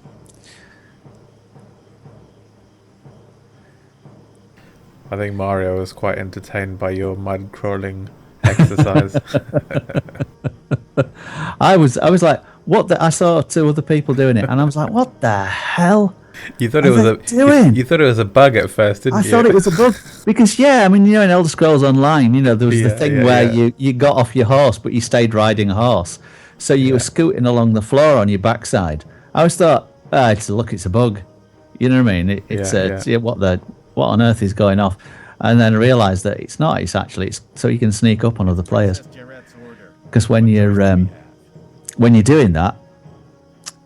When you're either knelt down or if you're crawling on the floor, your nameplate, which you've got above your head, which you can turn on and off, actually disappears, so other players can't see it. Yeah. I do wish ESO had nameplates. I know it's immersion breaking, but it's just I can never spot guildies without nameplates. Yeah. Are they not bringing it in though? Yeah, they are, aren't they? Yeah. But we mustn't forget to talk to the statues. Oh, it's costing energy points to speak to them. Cheeky. Yes. Oh, this is the first time you've spoken. Check them out, isn't it?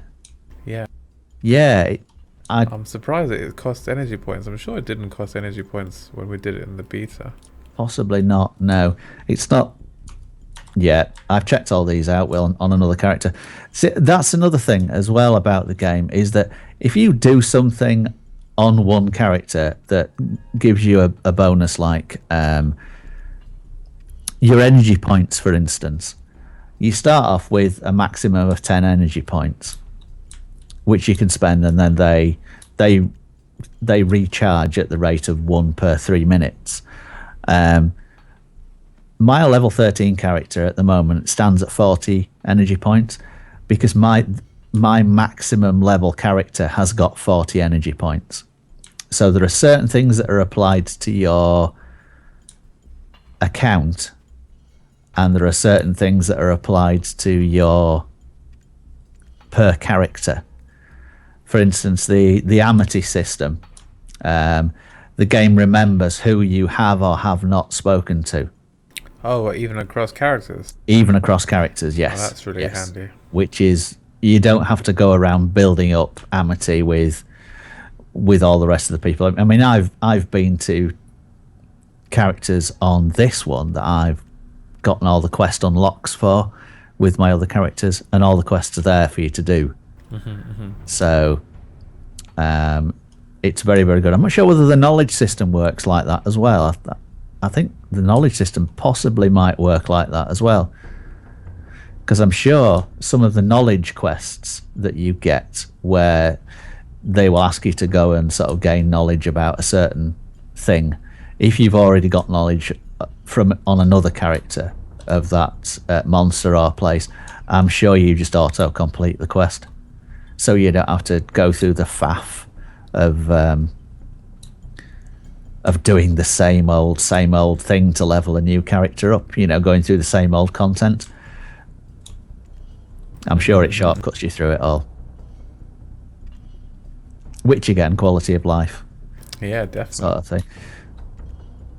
It's faintly disturbing, this area, because there are all these monks that are turned to stone on the ground, and it's the people around them are puzzling, the archaeologists are puzzling what's happened to them and stuff like that, when it's painfully obvious what's happened to them.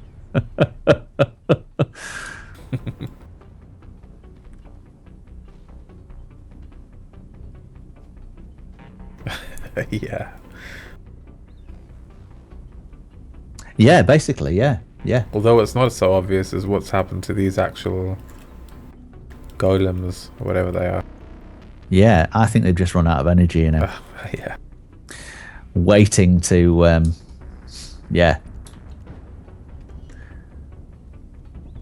spring to life, as it were.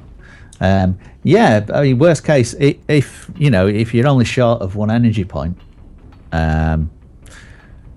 when you're talking to an NPC to get to be able to get that quest, if it's one that requires energy points to to speak to them about it, you only need to wait a few minutes.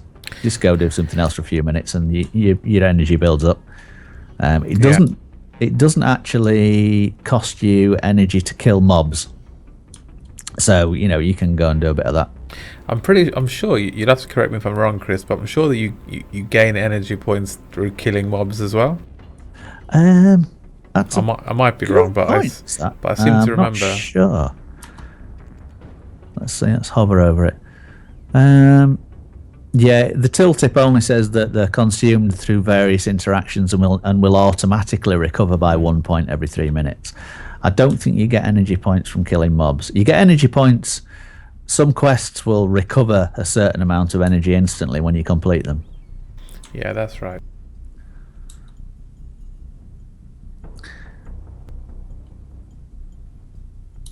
So Mario's asking how dynamic the world is. Is there any phasing going on where you can have a permanent impact on your environment? I'm trying to think from when we were doing questing before. I'm not entirely sure on the environment itself. Like if you complete a certain quest, then suddenly the landscape might change, but just right. But just for you, if you're in that phase, a bit like what happens in ESO. I'm trying to think because I can't remember from when we played in the beta. Certainly down here. I'm not sure about whether this thing, the big cube here, does that change at the end of this quest? Visually, not sure. Guess we'll find out. Certainly interactions between you and NPCs, but then again, that's the same for every MMO. Yeah, the one thing that we haven't spoken about, and phasing is a massive part of this, is the player housing system in this game. So yes, I mean, very briefly, the player housing system is amazing in this game. You can basically buy houses all over the place in every town. You'll just see these vacant houses dotted all over the place, and you can buy them. If I buy a house, Chris could buy the exact same house. Obviously, when he goes into his house, he'll see his furnishings and his customization. Yeah. So it'll be a phase of his personal house, and if I go into the same building, I'll be in my phase. But the really cool thing about the player housing system is there's no loading screens, so you literally walk in and you're in your house. And when you enter a house, a list will appear, and so you can select other people's houses and you can select their phases. So if I want to go into Chris's house, when I enter the house, the menu pops up. I'll click Chris's name, and I'll see his house rather than mine. That's right. So that's definitely phasing going on there. Yeah, that's the same system as they had in EverQuest 2, where the houses are all in the same place. You just enter your own, or you can visit other people's. It's not like Star Wars. Not Star Wars: The Old Republic. It's not like Star Wars Galaxies, where you actually built a house, and the house was actually there physically, and no one else could build on the same spot. So it's that sort of a system. But as far as loading screens concerned, there aren't any. The whole entire map is loading screenless, shall we say. There's no phasing between areas. If you see a sort of a slight shimmering as we're going between places, I think that's where you phase from one area to the next. But it's pretty unobtrusive, and it's very, very seamless. Anything about the future. Follow the wise. Yeah, I'm just blown away by the player housing system and how you can just walk into a house with no loading screen. Yeah. And suddenly you're in somebody's house. I just find the whole thing mind-boggling. And the thing is, as well, is you're actually required to, well, not required. You have to buy a house if you want to do any sort of level of crafting. you're going to have to buy a house. Oh, you've got a cutscene. I shall shut up have. while there's a cutscene. Somehow be your presence? You, though it's weak, you are possessed with dark energy.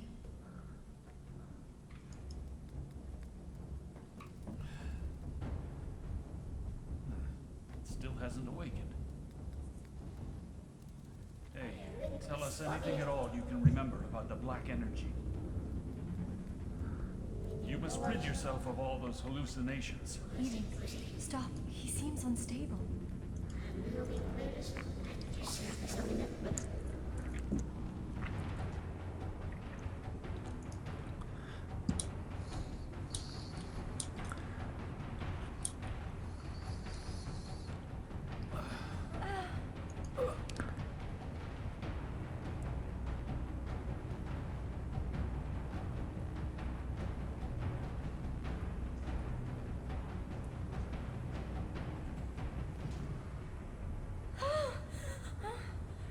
Are you okay, Eden? We were one step too late.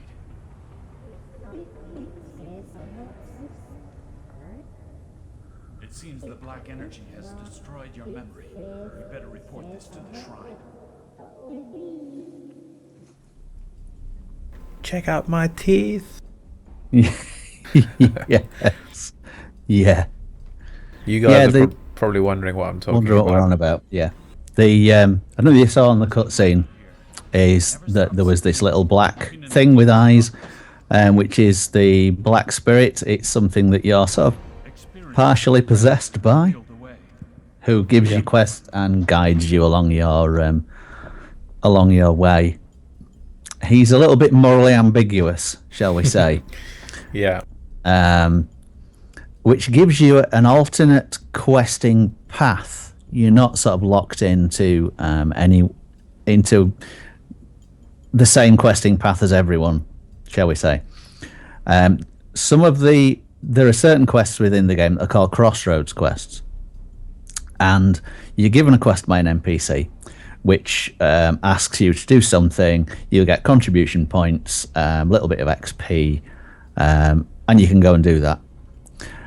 And then the little black spirit will pop up and say, you know what? Screw that guy who just gave you that quest. Go and do this. And yeah, you can complete the quest by doing it for me. And if you do the quest for me, I'll give you something else. And usually that's skill points that they'll give you. So, you can complete the quest and get contribution points if you want to be, crafting and trading and this, that, and the other. If you want to level up quick and get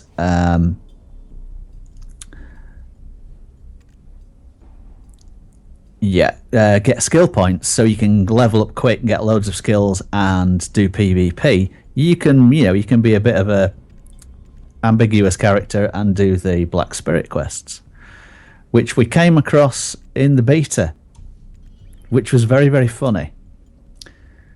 Do you remember? Remind me. Well, there's a quest where you go to a farm, and this Santo Manzi. Yes, yeah. Where you find. Don't blame this on the Black Spirit.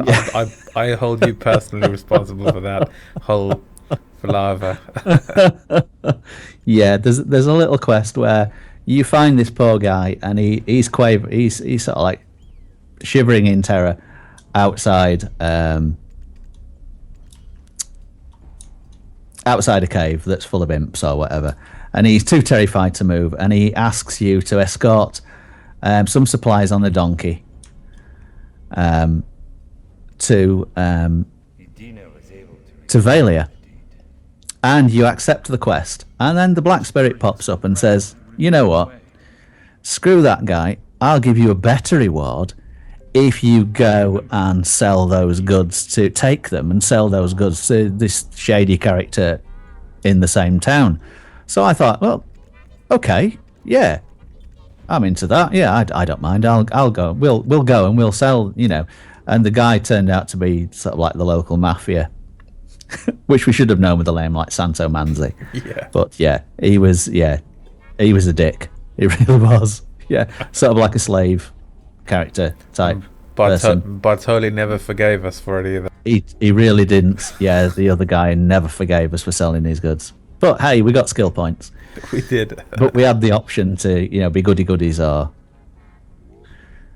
do what the Black Spirit wanted. So yeah, I was right about the quests. If you've I've on another character, I've interacted with all these statues already. I've done that quest. So when I got that quest from Edan on this character, it just auto completed because I'd already done it. So rather than having to do the same old, go and read every single thing on each one of these, interact, spend, read the little bit of quest text, and then spend a little bit of energy. I didn't have to do that. It just auto completed, and got, what did I get? Not a massive amount of stuff. I got a combat XP scroll for 10 minutes, and 2 more slots in my inventory, which is very, very valuable. Yeah, that's really helpful. Inventory slots are, if you want to buy them, because of course inventory expansions, you can buy in Elder Scrolls Online. It's the same thing here. Rather than crowns, you're buying pearls. 100 pearls are €1. And an inventory expansion, 8 slots, it's €1 per slot, which is not actually bad because I believe there are only 64. I don't know. I think there are only 64 slots available. I think, but don't quote me on that because I'm not sure. It might be only 64 quests that award slots. I think that's probably more like it. What quest have you got now, Chris? I've got defeat the tree spirits. Yep. And then I've got to go. I've got unexpected news to go and see. Go and see Incus. I haven't got that yet. Yeah, can't remember who gave me that. Let me just have a look at my journal. Yeah, that's not my journal. I don't even remember where my journal is. Main menu. Oh, let's have a see. Unexpected news. It says a man at the shore was the man Incus was looking for. Tell this news to Incus. Right. I'm not entirely sure where I got it from. That's the only thing. Quest text in this game isn't really a thing.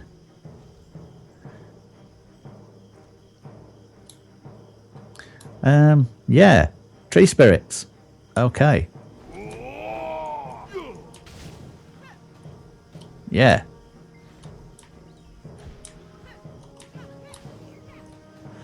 Yeah, I've totally forgotten how to play this character. So I'll do what? Oh. Was that a one shot on a mature tree spirit? I think so.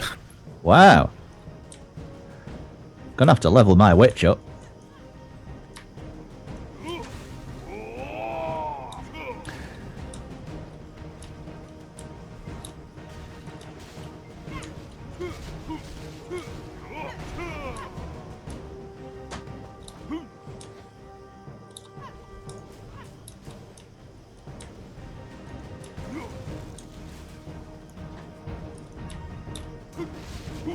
Ah, now I remember.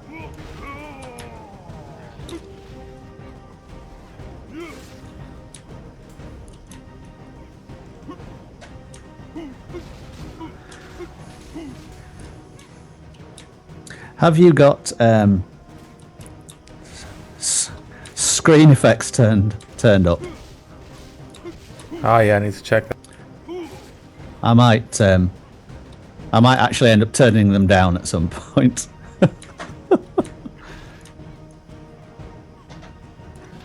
I think I need to turn the vibration effects down a little bit. Do these mobs aggro? I don't think they do they? I'll run over here just briefly while I turn the effects down a tad. Yeah, I'll do the same. Where are we? Handshake Liquid settings. Congratulations, Mario. Good choice, mate. He's only just gone and bought the game. Wow. That's our fault.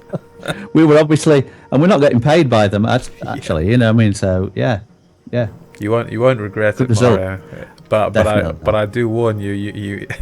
You do face serious addiction. Just a little bit. Not- Yeah.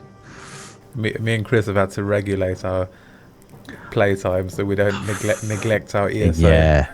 Yeah. Jeez. It's so easy just to sink hours upon yeah, hours seriously. into this game. It really is. Oh yeah, that's better. Yeah, I'm not actually getting motion sickness from playing the from killing things now. My camera shake is on 50%. Yeah, what? Sorry. Camera shake is on 50%. Yeah, I've dropped mine down a little bit further than that. I'm actually going to turn the game down a little bit because it's a very noisy game. Yeah. Very, very noisy game.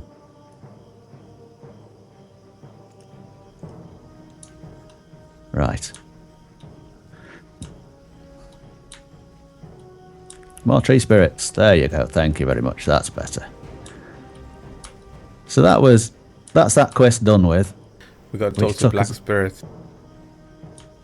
Oh yeah, yeah. That's another thing as well. Yes, you've got quests where you've got to go and talk to people, and then you've got to go and hand the quest in. There are a lot of quests that this little guy, the Black Spirit, gives you. You don't have to hand those. Well, you don't have to go anywhere to hand them in because he travels about with you, which is nice. Yeah, it's very easy to earn money in this game by selling stuff on the auction house. There's some little indicators came up. I don't know. Yeah, that it has on your screen as well. Someone's just sold a witch's earring, level 15 to 20 witch's earring for 5 million silver, Yeah. which is nice.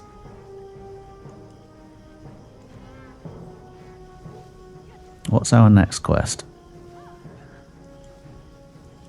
Oh, we get to do our own little world boss. Remember? The giant imp. Yeah. Awesome. Oh, and it's gone. Yeah, because it's gone past midnight. I can claim another 100 loyalty points, which are account based as well, not quest based. What did I get in my mail? I've got something in my mail. Oh, I've just sold something in the mail. Yeah, as well as fish, I've been getting, the ancient relic crystal shards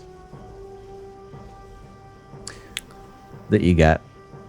Have you noticed those? I'm not sure which one. What they are. Ancient. Ancient. I've seen them. Yeah.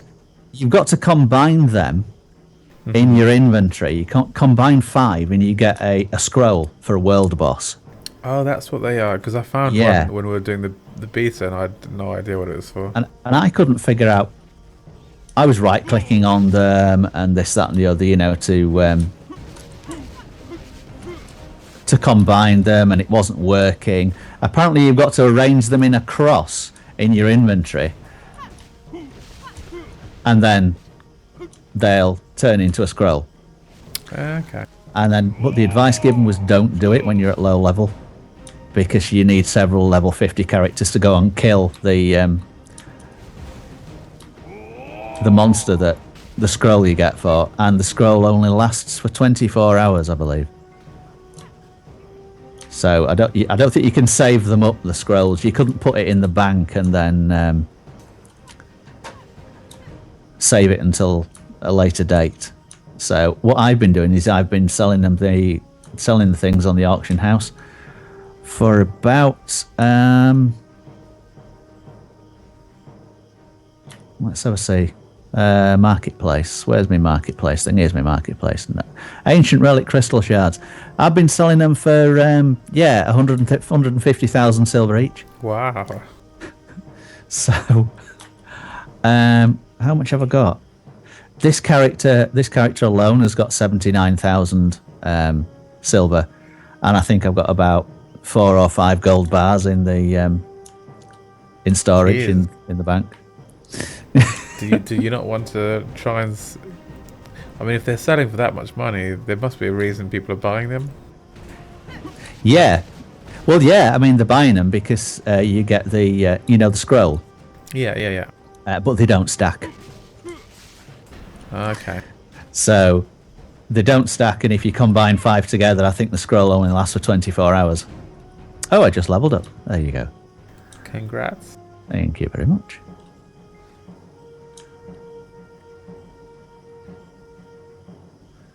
So, right, Uno and the Giant Imp. Yeah. I'll put this armor on, actually. Yes, and it's one of the... Does it change my appearance? Yes, I believe it's changed my appearance slightly. What else can we tell them about? Armor in this game. Yes, when your armor gets damaged, it looks damaged. If you're wearing a costume and your armor gets damaged, your costume will... Well, actually, I tell you what. Can you bring up the cash shop? Yep.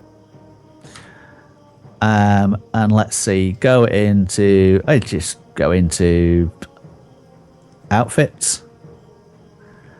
Yep. And if you preview one of the outfits by just clicking on it, and then that gives you a picture of your character. There's a slider at the bottom which says DUR, durability.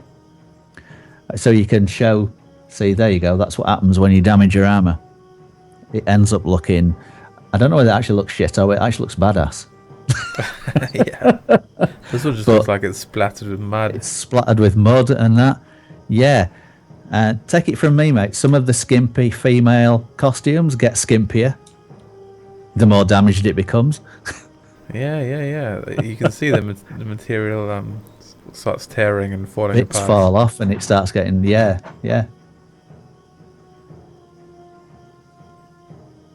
Yeah, so bits start to fall off, something's ripped your sleeve off and stuff like that, and it's covered in mud. Yeah, that's not a good look. That is really not a good look, is it? You can see my man boobs. Yeah, you can't make a particularly fat character, can you? No, I tried my best. I mean, you can, as far as, let's see. It's almost like the armor fades first. It fades for a while and then it starts tearing. That's yeah, and then your arms fall off and stuff like that. Yeah, it's very cool. Yeah, I mean, some of the women you can make, female characters you can make quite large. I think possibly the warrior you can make heavily set. Mm-hmm. And then you can make them look very, very muscular by sliding the muscles tab across and stuff like that. Yeah. But every little scrap of your character can be... Can we auto run? Yeah, we can auto run. Oh, hang on, I've got the wrong one. I think showing Mario the armor deterioration has blown his mind a little bit. It is just crazy. Crazy details in the game. Yeah, crazy details. What's one of my favourites? Where is it? Let's have a see. In an MMO, everybody knows in an MMO, you are Superman. You can jump onto things, you can jump off things, and far sort of higher than than a normal human would be able to do. So you can jump up, but yeah, I didn't jump up onto that. I sort of clambered up how a human being would clamber up, and she ran up that because there was a slope, but she can't run up this side of the rock and I just realised that they can't see anything that I'm talking about because they can only see your screen. Yeah. I'm doing it again. But I am demonstrating pretty much what you're saying anyway. Oh yeah. So let's see, you get to whereabouts are you? Well, I'm just showing them climbing a ladder, for example. I'm climbing the tower. Oh right, yeah, you're up near Western Guard camp. Yeah. Actually, if I remember, there's an NPC at the top of this tower, isn't there? There is, yeah. Might as well go talk to him. Yeah, if you come across something that you can't, that a human feasibly couldn't climb up onto, you won't be able to climb up onto it. But if there's a route up it, you'll be able to get up it. If you come to a fence where in a normal MMO you could jump over with your normal MMO character, this one, your character will sort of vault over it like a normal human being would vault over it.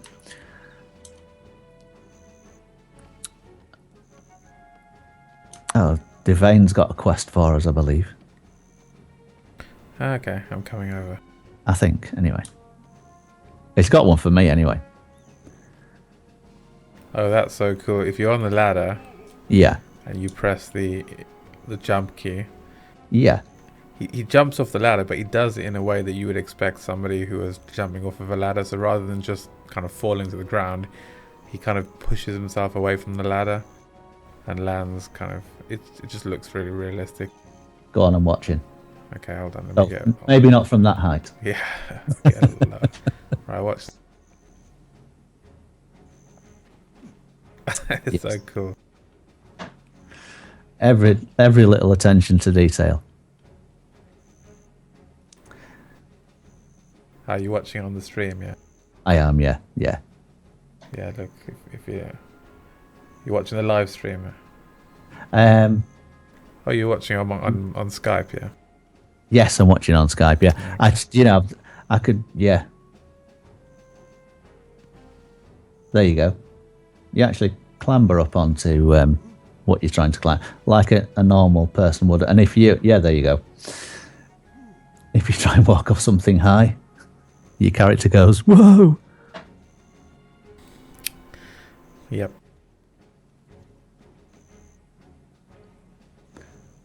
Okay, so where are we headed next? If you want to head down towards me, I'm stood next to Devane. Oh wow, it's nearly 3 a.m. Really? Good grief. Yeah, well, that's what we said about the time sink.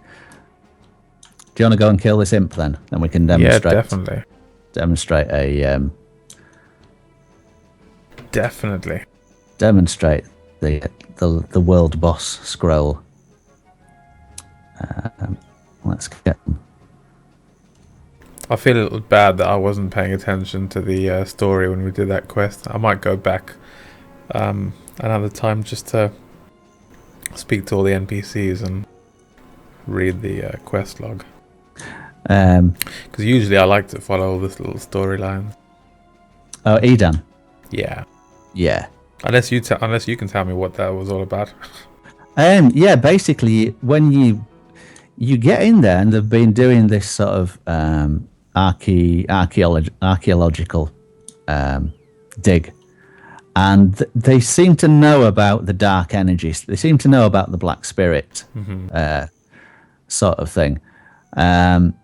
And let's the backstory to the game. Backstory to the game is archaeologists dug up this artifact. They brought this artifact back to a certain area a long time ago, and people started to disappear. Yeah, I saw that in the opening video. Yeah, that's right. Yeah, and I don't know whether the black spirit are that you're sort of possessed by are. We don't know yet how you're affiliated. Who they are or what they are. No.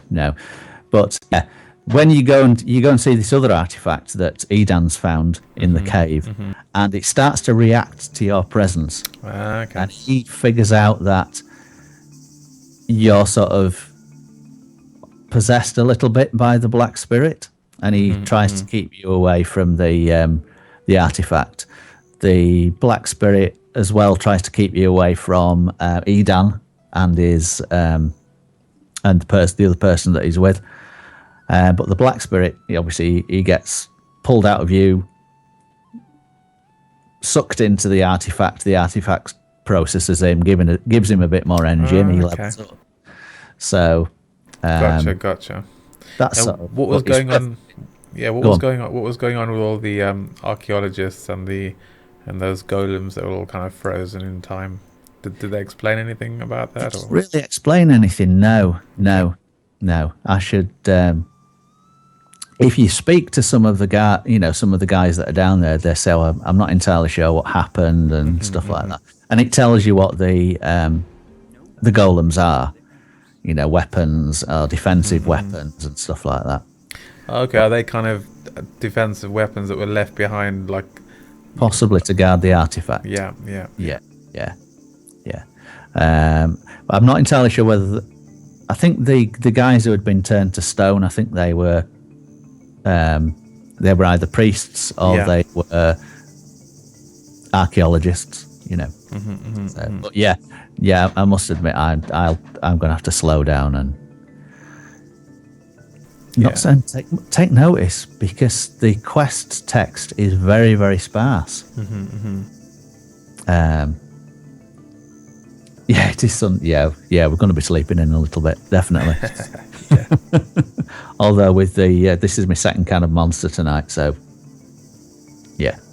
Chris, you're gonna break me again, mate. You broke me last time. I broke myself. It got to Tuesday. It got to 11 o'clock on Tuesday at work when I finally crashed. Yeah, I remember. and practically nodded off in my lunch hour. It was terrible. So, right, let's go down and where are we? Are you down at the guy? I'm next to Uno already. Yeah. Right. Yeah. I'll switch auto run on. I keep forgetting you can sort of auto run and speak at the same time. So, yeah, it was. I mean, though, let's see. We had 2 nights of it. Or did we have 3 nights of it where we were up till silly o'clock? Yeah. It was the it was the beta. head start. Yeah. Was it the beta or the head start? I think it was the beta, wasn't it? Beta, wasn't it? Yeah. During the beta, it was ridiculous because we were wanting to play the heck out of the game, and we did. Yeah. Give it a good old go. Although in hindsight, what we should have done is got up early in the morning and then played during the day. Yeah, exactly. Yeah. Rather than playing in the early hours, in the wee hours, shall we say? Yeah. It's difficult because we're balancing this and ESO. Yeah.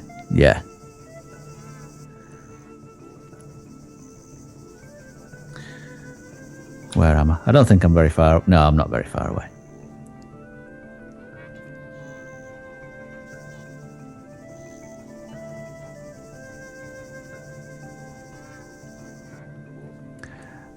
I can't remember.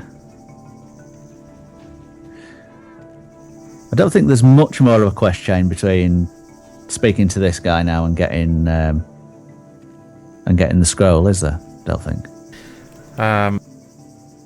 No, but after you speak to this guy, the Black Spirit's going to give us another quest as well. Yes.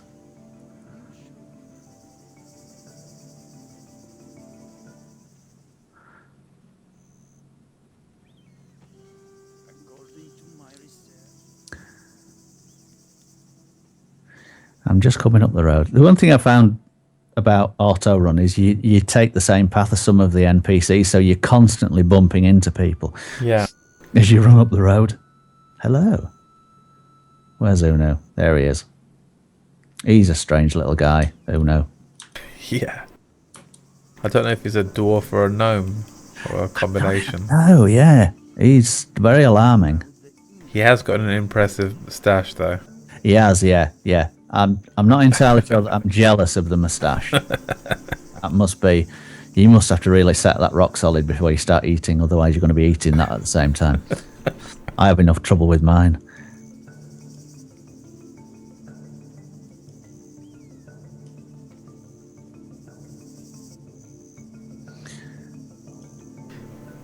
You remember me? You remind me of the times I got together in the weekend with a friend, loaded with chips and cola, playing the new games on our Commodore 64 or Amiga. Yeah. Classic. I remember the days when I used to. You're showing your age, Mario. Yeah. I remember the days when, Although I had a Commodore 64 as well, so I shouldn't really talk. Oh, I was an Atari ST man. Yeah. I was an Atari ST man. Although prior to that, I bought a in 1980. I bought a Sinclair ZX80 and put it together myself. And yeah,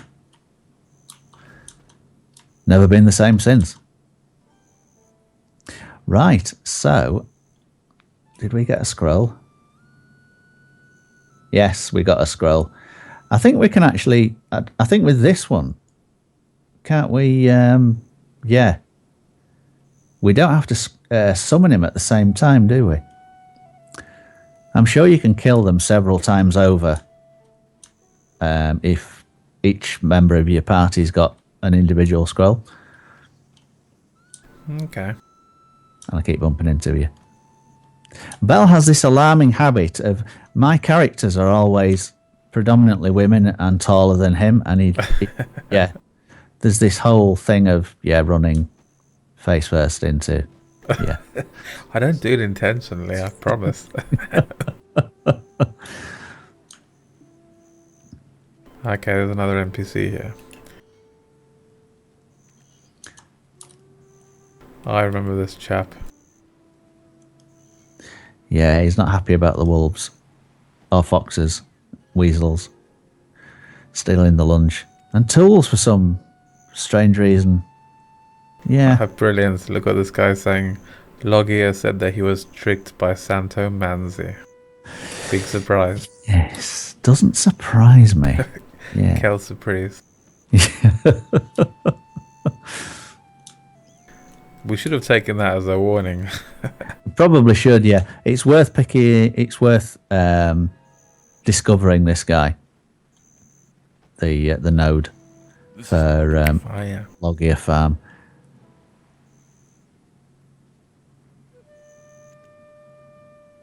So yeah, he's got things to say. Oh, I can't actually get that that knowledge yet. I've got to speak to someone before I can get knowledge of him or the quest. Oh, I've got 2 contribution points. Ah, right. Which I still need to connect you don't you? Yeah, Olvia to the Western Guard camp. yeah. Work your way down because some of the nodes actually some of the nodes require more than 1 contribution point. Mm-hmm. So, right. Let's have a look at quests. We've got to head north. It looks that world boss is north along the coast. Oh yeah, yeah. So it appears to want to take me this way. Although I think on this farm has got a bunch of quests for us as well. Yeah. Oh, right. Hold on. Yeah. Since we're here, we might as well speak to all the NPCs at this farm. Yeah. We have plenty of good seeds. Yeah. The scrolls. Where are you? Ah, I'm still on auto run. Run into a wall. Yeah, the scrolls. He's just round the corner. I am great. No, it doesn't. Not that I'm aware. There's no support for add-ons. I don't know why you'd need any add-ons in this game. I don't actually know. No. It's just got so many features and functions. There's nothing that I've thought, it'd be good to have an add-on for that. So far, the game has literally got everything that you would need. Does it? Can you actually? I don't think you can actually tell what DPS you're doing, can you? There isn't a combat log, is there? There is a combat log. Is there? Yeah. The field is a mess, but you can dig up some potatoes. Oh, this guy's got a quest for us.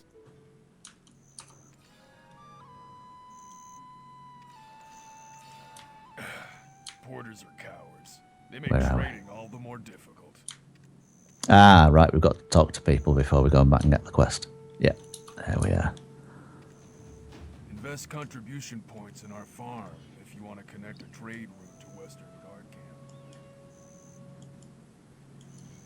He's not happy with Santo Manzi, is he really?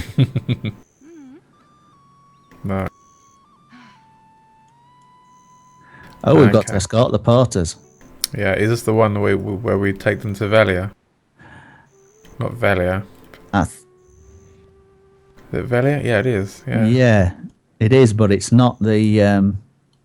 It's just before Velia. yeah, it's not the one where we get given the option to take them to Santo Manzi. Okay. Are you That's a sure? different one. Yeah, that's a different one, is that? Okay. The Santo Manzi one is where the guy's scared of going into the cave. He's hiding in a bush outside. So Should we go do that world boss first? yes, 'Cause yeah, it's let's head down to. It's just north of us. I think it is, isn't it? Yeah, yeah, yeah. The scrolls that you get for world bosses.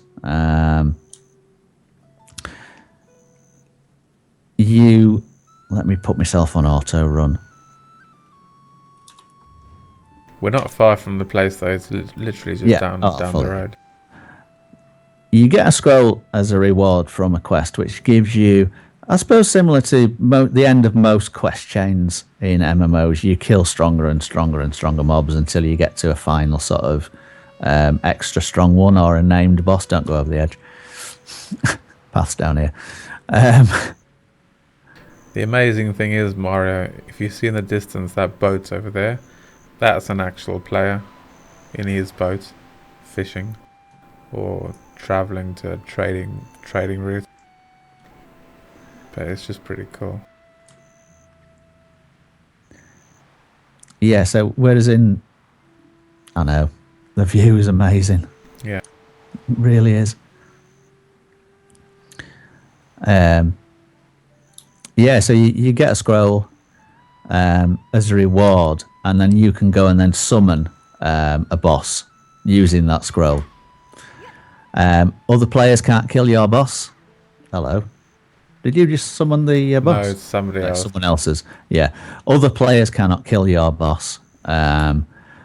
If you get killed by the boss and you have to respawn somewhere else, the boss stays up for half an hour. So you can sort of quite Welcome to Velia. safely head back and have another go at it.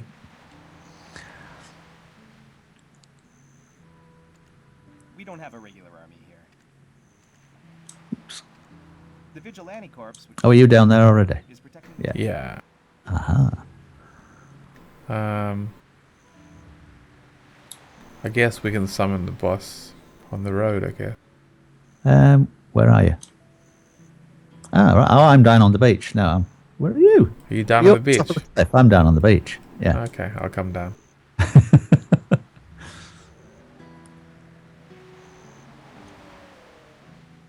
How did you get down there? I'll come up. That's okay, I'm coming down. There's a path.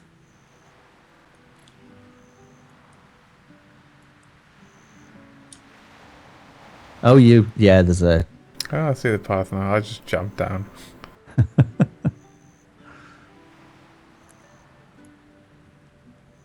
Where are you? I went up the other little path to come and get you. Oh, I'm down on the beach now. right. Shall we? Yes, Summon? summon away.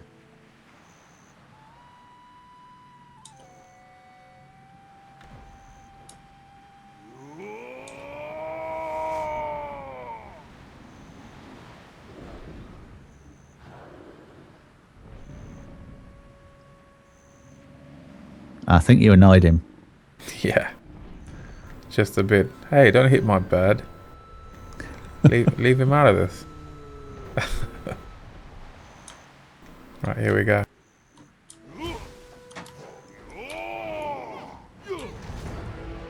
Ouch, that hurt.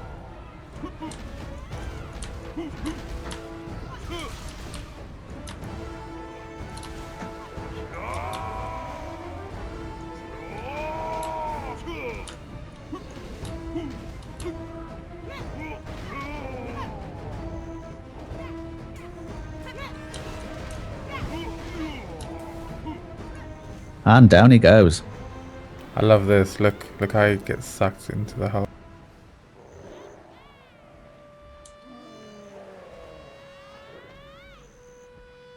I do have to say I wasn't entirely sure how I did that. No, but he's I really dead. need to. I need to focus on one. So we've on got to one speak. character. We got to speak to the Black Spirit now, haven't we? Yeah. Yes, I need to speak. I need to focus on one character and remember what to do. Yeah, you got to decide who your main's going to be. Yeah. The thing is, I haven't even tried all the classes, but I just fell in love with the wizard. With the wizard. Yeah. I just enjoy it so much. I had no reason to go and try the others.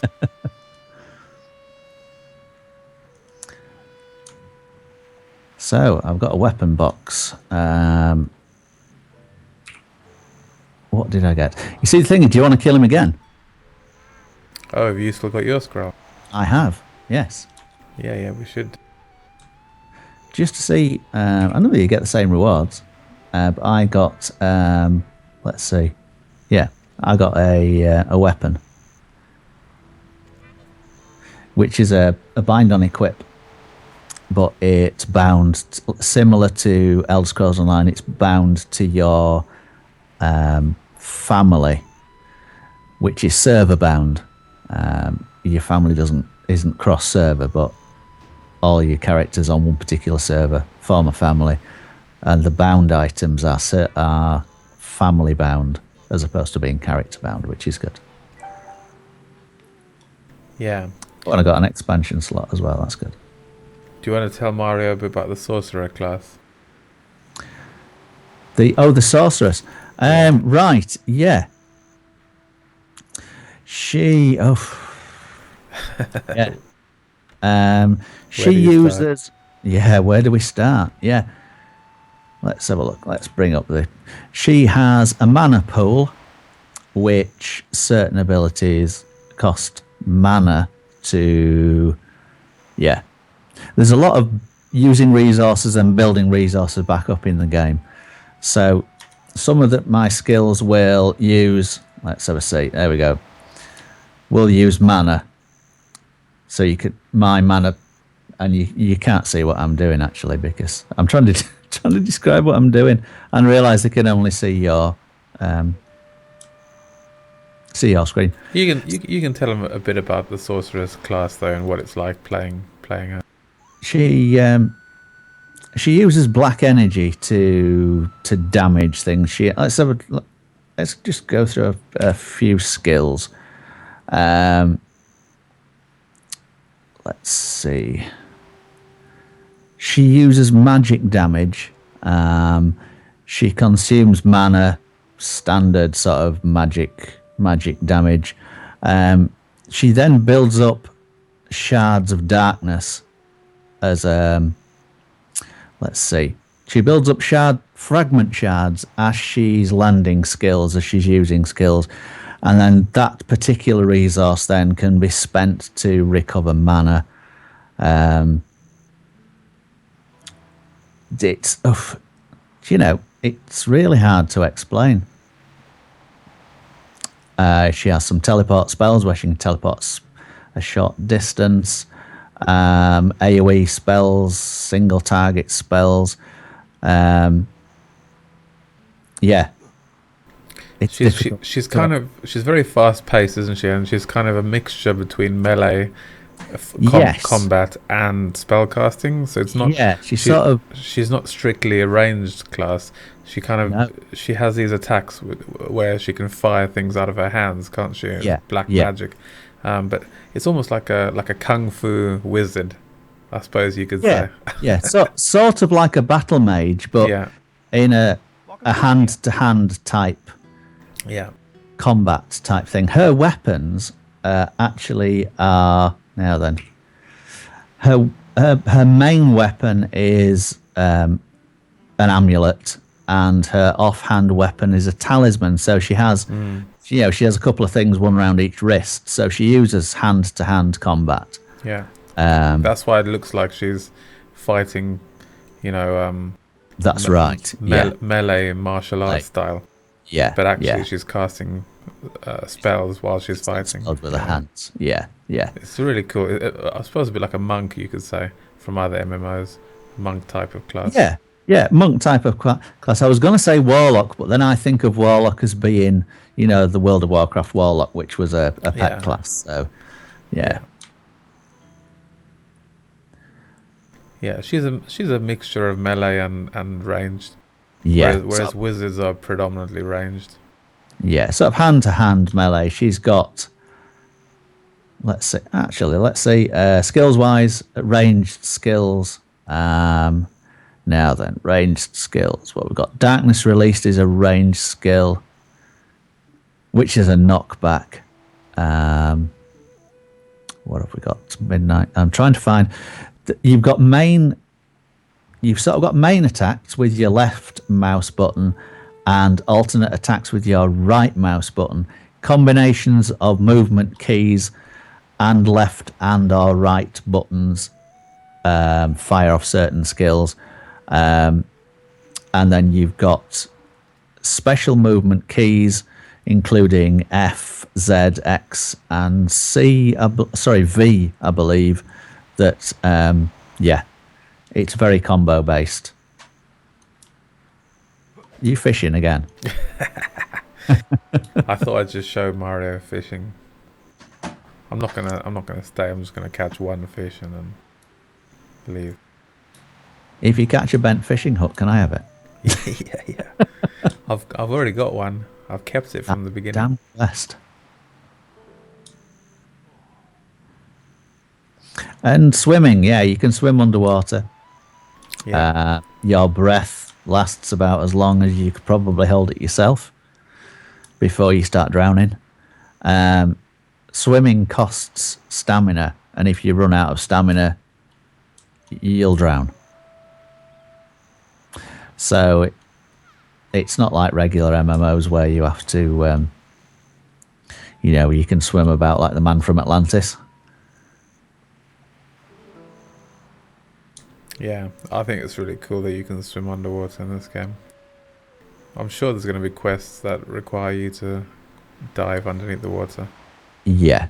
One of the areas that they're going to expand upon is going to be, I believe, is going to be sort of water based and island based. So there's going to be a lot of sailing involved in it. I think the first area to unlock is Valencia, I believe, which is, if I've heard rightly, is as big as the rest of the world map is currently. So we're going to have double the size. I think it's double the size of the map with the first sort of expansion that comes out. Wow. And I think the free expansions, I think they're not paid expansions as far as I know. I'm not entirely sure.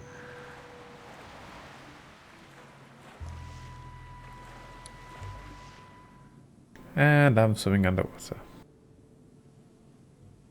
I caught some seaweed, by the way. Nice.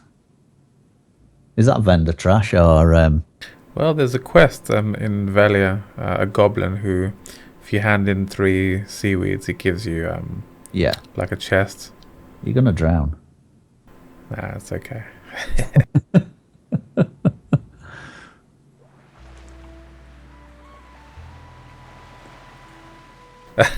I think me swimming underwater has blown his mind again.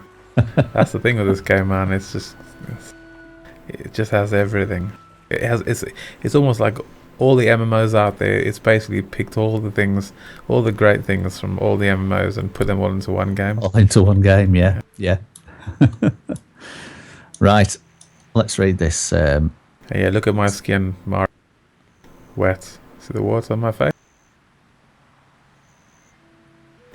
And my clothes wet as well. It would have been better if I'd have been playing a ranger who wears the white stockings that go see-through when they get wet. Yeah. In the rain and stuff like that. Oh, and one thing I said the other week that I noticed, when your character's been running in the sun, they sweat. Yeah. Visibly, which is slightly disturbing, but it's there, immersion and everything. Right, let's Let's kill this guy again. Go for it.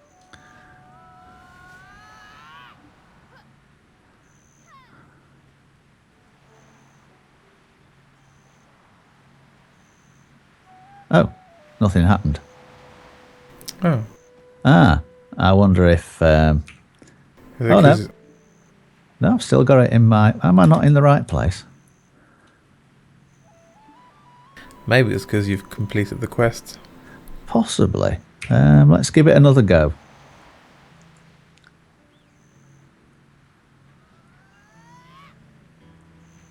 Ah, only the party leader can summon a monster. Oh, okay. Right. Well, maybe it's... It means that you'll have... Oh, no, but you can't do this quest solo, can you? You need it. It doesn't let you do it on your own. Just now, can you promote me to leader? Oh, that's a good shout. Let me try.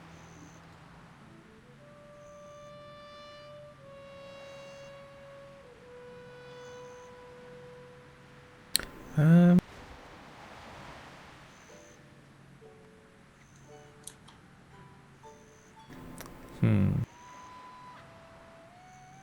No, I don't see any options. Yeah. Let's have a look.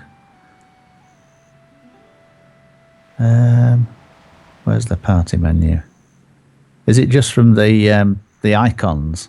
Well, I don't see a party menu, that's the thing. Yeah. How about the icons next to our... Oh, wait a minute. It's the... And party Oh, record. yeah, I got it. You got it, yeah. Yeah, you're leader now. Ah, there you go. Oh, look, someone else has... let's leave them in peace and deal with their own problems. Right. Let's give it another go.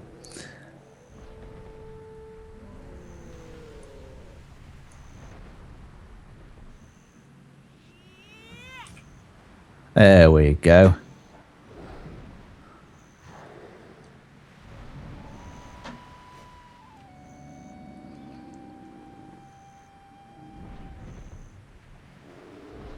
I like that you get a nice little cutscene Yeah, for the it's summoning cool. of your monster, and it's pretty seamless as well as the...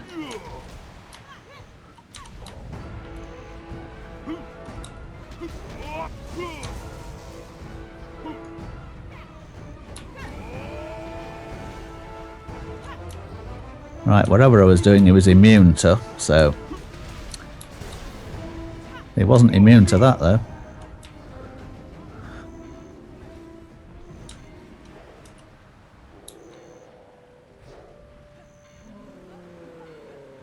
Cool. Do you get another reward, though? Probably not.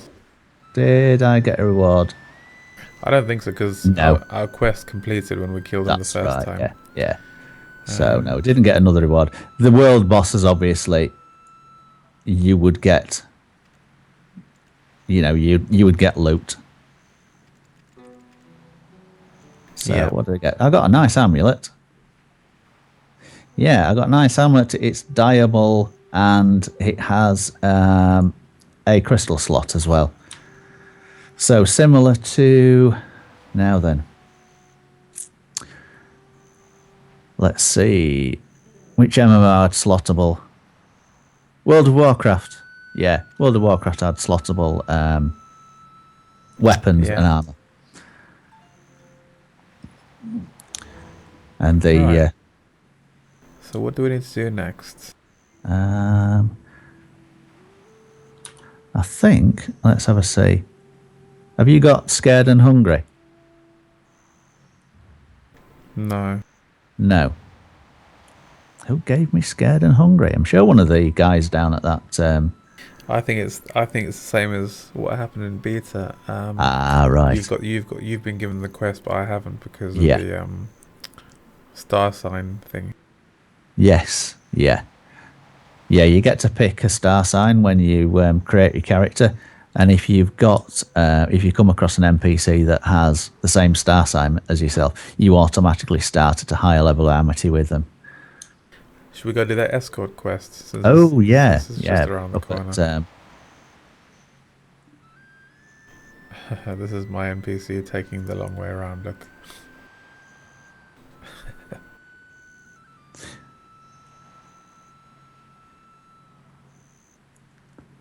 Yeah, I should probably explain about lanterns. Yeah. It's actually changed in beta. Nights were incredibly dark, and I mean pitch black. You could not see hand in front of your face dark unless you had a lantern, in which case it gives you a certain radius of where are you going?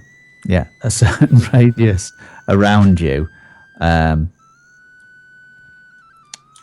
where the light fell. So you had to have a lantern. Since it's gone live, nights are lighter.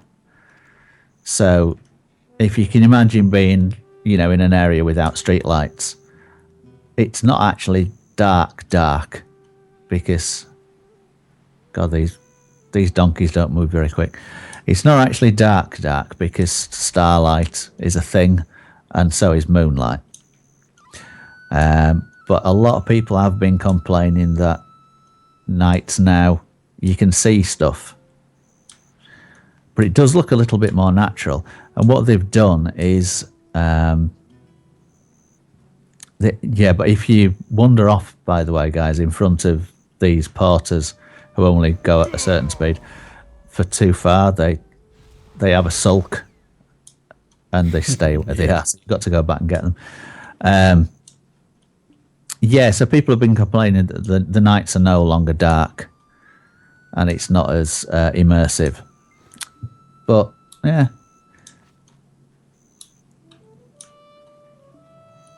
A lot of people have said, well, you can turn up the gamma and stuff like that, which I suppose you can. And a lot of people said, well, if you want it to be really dark, you could turn down the gamma, which you can. But what they've introduced now is that if there's a thunderstorm or if it rains or anything like that, the night sky is covered in clouds and it will be naturally pitch black. So then you would have to use your lantern to be able to see anything. Handy having a dog as a pet, because if there are enemy players around trying to sneak up on you in the dark, your pet will start growling at them.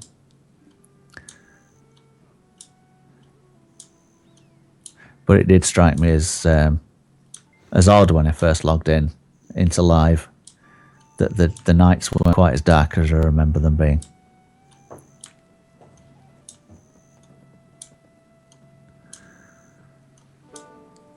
You know what I just noticed, Chris, which is quite funny actually. Your microphone is kind of a silver-like color, which matches your beard, and my microphone is a dark black color, which matches yours. Yeah, it's probably actually the only reason as well that it's showing up on my because I haven't got a green screen like you have. Mine's computer generated, so it's showing up. It actually shows up more than the top of my head does, because my top of my head keeps disappearing. This looks awfully similar to the quest that we did before, because this isn't the Santo Manzi's place. This is Santo Manzi's place, yeah, but you don't get the option to take them to Santo Manzi. Why not? I don't think you do. Who is? This is Indecil. Indecil. Is Indecil in there? Yeah, he's in here. Indecil's in the courtyard. Yeah. There he is. Yeah. Yeah, no, it's Bartoli.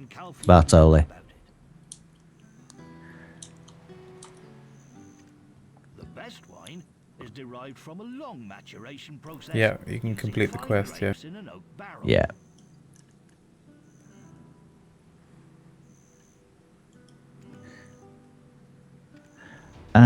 Let's see. Health points or speed? Movement speed. It's got to be health points. Yeah, health points. One of the quest rewards for that was actually beer. Beer is what you feed your workers on. They don't eat. They only drink beer, which you can brew yourself to be able to feed your workers that you employ. Going back to housing you can have as a house with personal storage. You can actually buy chests where they end up being sort of the magic chests that are portal. You know, if you have a magic chest in a house, you can link it to one of the storage warehouses. So you don't have to sort of like go back and forth between storage warehouses.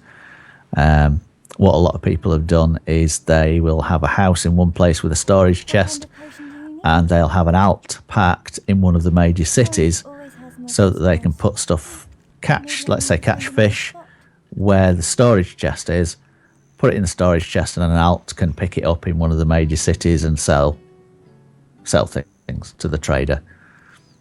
So they do recommend, if you've got empty character slots, you need to fill them up with characters, at least so you park them in places where they'll come in handy.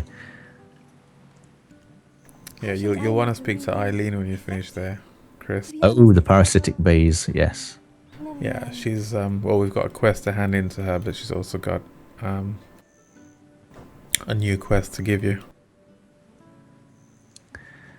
But I was able to hand in the new quest straight away. Ah. Which is cool. Eileen's request needs more data.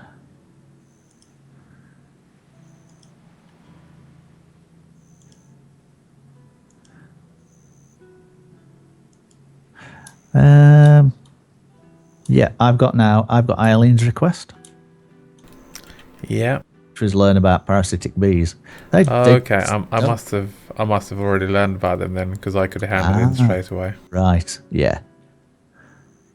Yeah, I really don't like the sound of our parasitic bees. It's those bees that have plants growing on their backs. There's some just up here, I think. Oh yeah. Yeah. Kill one. Yeah. Learn about parasitic bees. And go back and hand it in. That actually, it can vary between killing one to gain the knowledge, or you can end up killing 100 because it's random number generated. Yeah. No, it's same as ESO. It's a buy to play title, although there isn't an option to subscribe. Tron's just asked in chat that if it's a free to download. It's Iron Jumper. Iron Jumper. Yeah, he's a guildie. Why did I? Yeah. You said Tron. I did. Yes. Yeah. Tron's pretty cool though. It is. Yeah. This screen's more than 30 inches away. So it's very cool, Iron.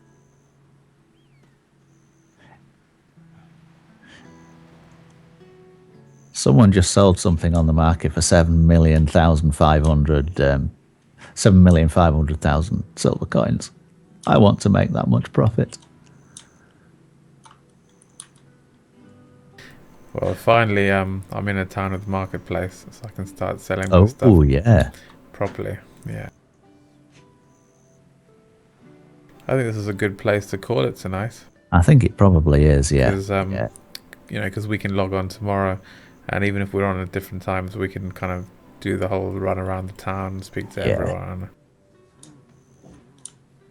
Yes, I shall. I've got, apart from, now then, have I got every, I think I might actually have every class now apart from Wizard, because I've got a Witch, so they're the sort of same. So I've got my 7 character slots, so I've got seven characters made. It took me ages this afternoon.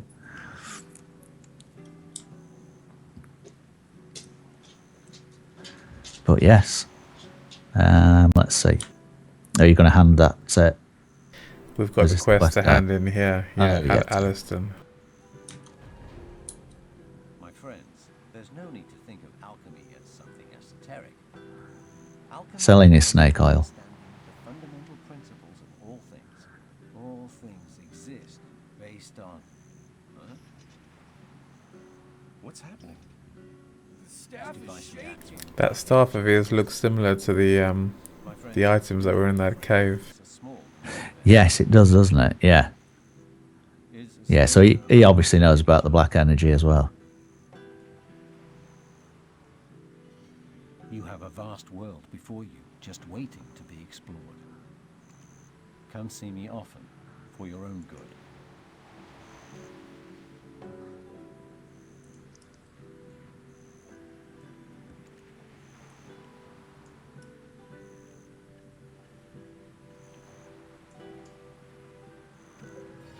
You don't need to harm others to succeed in this world. Yeah, so he's basically told us that, oh dear, you're possessed by black energy and you're screwed, basically, but don't let it take over your life. Yeah.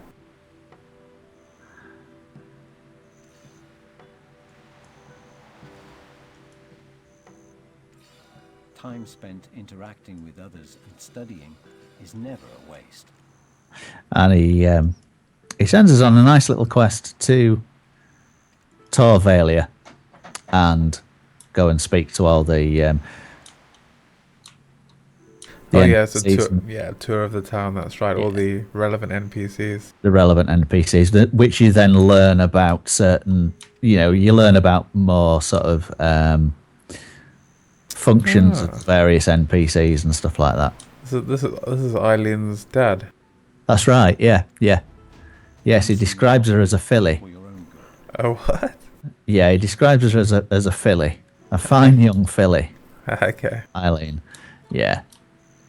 I think he's probably wanting to marry her off, to be honest. Oh yeah, Philly Eileen. Filly Eileen. Yeah. Cool. So yeah, it's sort of like an extended. The tutorial really Need to harm others to succeed. is still sort of ongoing because we haven't learnt everything about the game. We've just sort of like learnt bits and pieces here and there. So you get quests like this where you get to a major town, not a city, but you get to a major town, and then you get a nice quest that sends you around the town to speak to all the relevant people and stuff like that. Just so you know, once you get your amity up by just a bit with this guy, he gives you a quest, materials for alchemy, and then another quest called Kron's current condition, but it doesn't need much amity, so Cool. I reckon. Oh, that's really interesting. This NPC even opens up a shop once you reach a certain amity level, so you can actually buy things from him. Amity shop. Right. Yeah. Well, that's cool. Did you see the link that Mario posted? No. Click on the link. It's very, very true.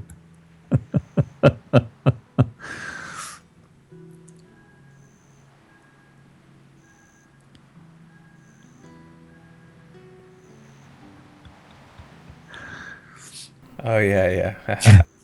It's even funnier because it's a character from Game of Thrones. Yeah, that's right. Yeah. It was particularly loony, especially the whole sausage incident. Yes. It's definitely true. So, right, yes, I'm going to log off next to Eileen, I think, and we'll. Yeah, that was a good sesh, Chris. Thanks Indeed. for Again, yes. thanks for the fun. Well, Yeah, definitely. how long have we been at it this time? Oh, about 3 hours, I think. About 3 hours. Yeah, I think 4.5 we did it during the beta at one point. Stream. Yeah, which was particularly epic. Yeah, Mario. The game's pretty good at introducing you to everything. So, every mechanic in the game has like a mini tutorial, which kind of talks you through how it works. So yeah, it's not difficult to learn to pick up the game. No, it's not difficult to pick up. I mean, the combat system is, I would imagine, easy to pick up, hard to sort of master. Yeah, that's right. I mean, it gives you little kind of tooltip icons and pop-up boxes that appear to kind of explain.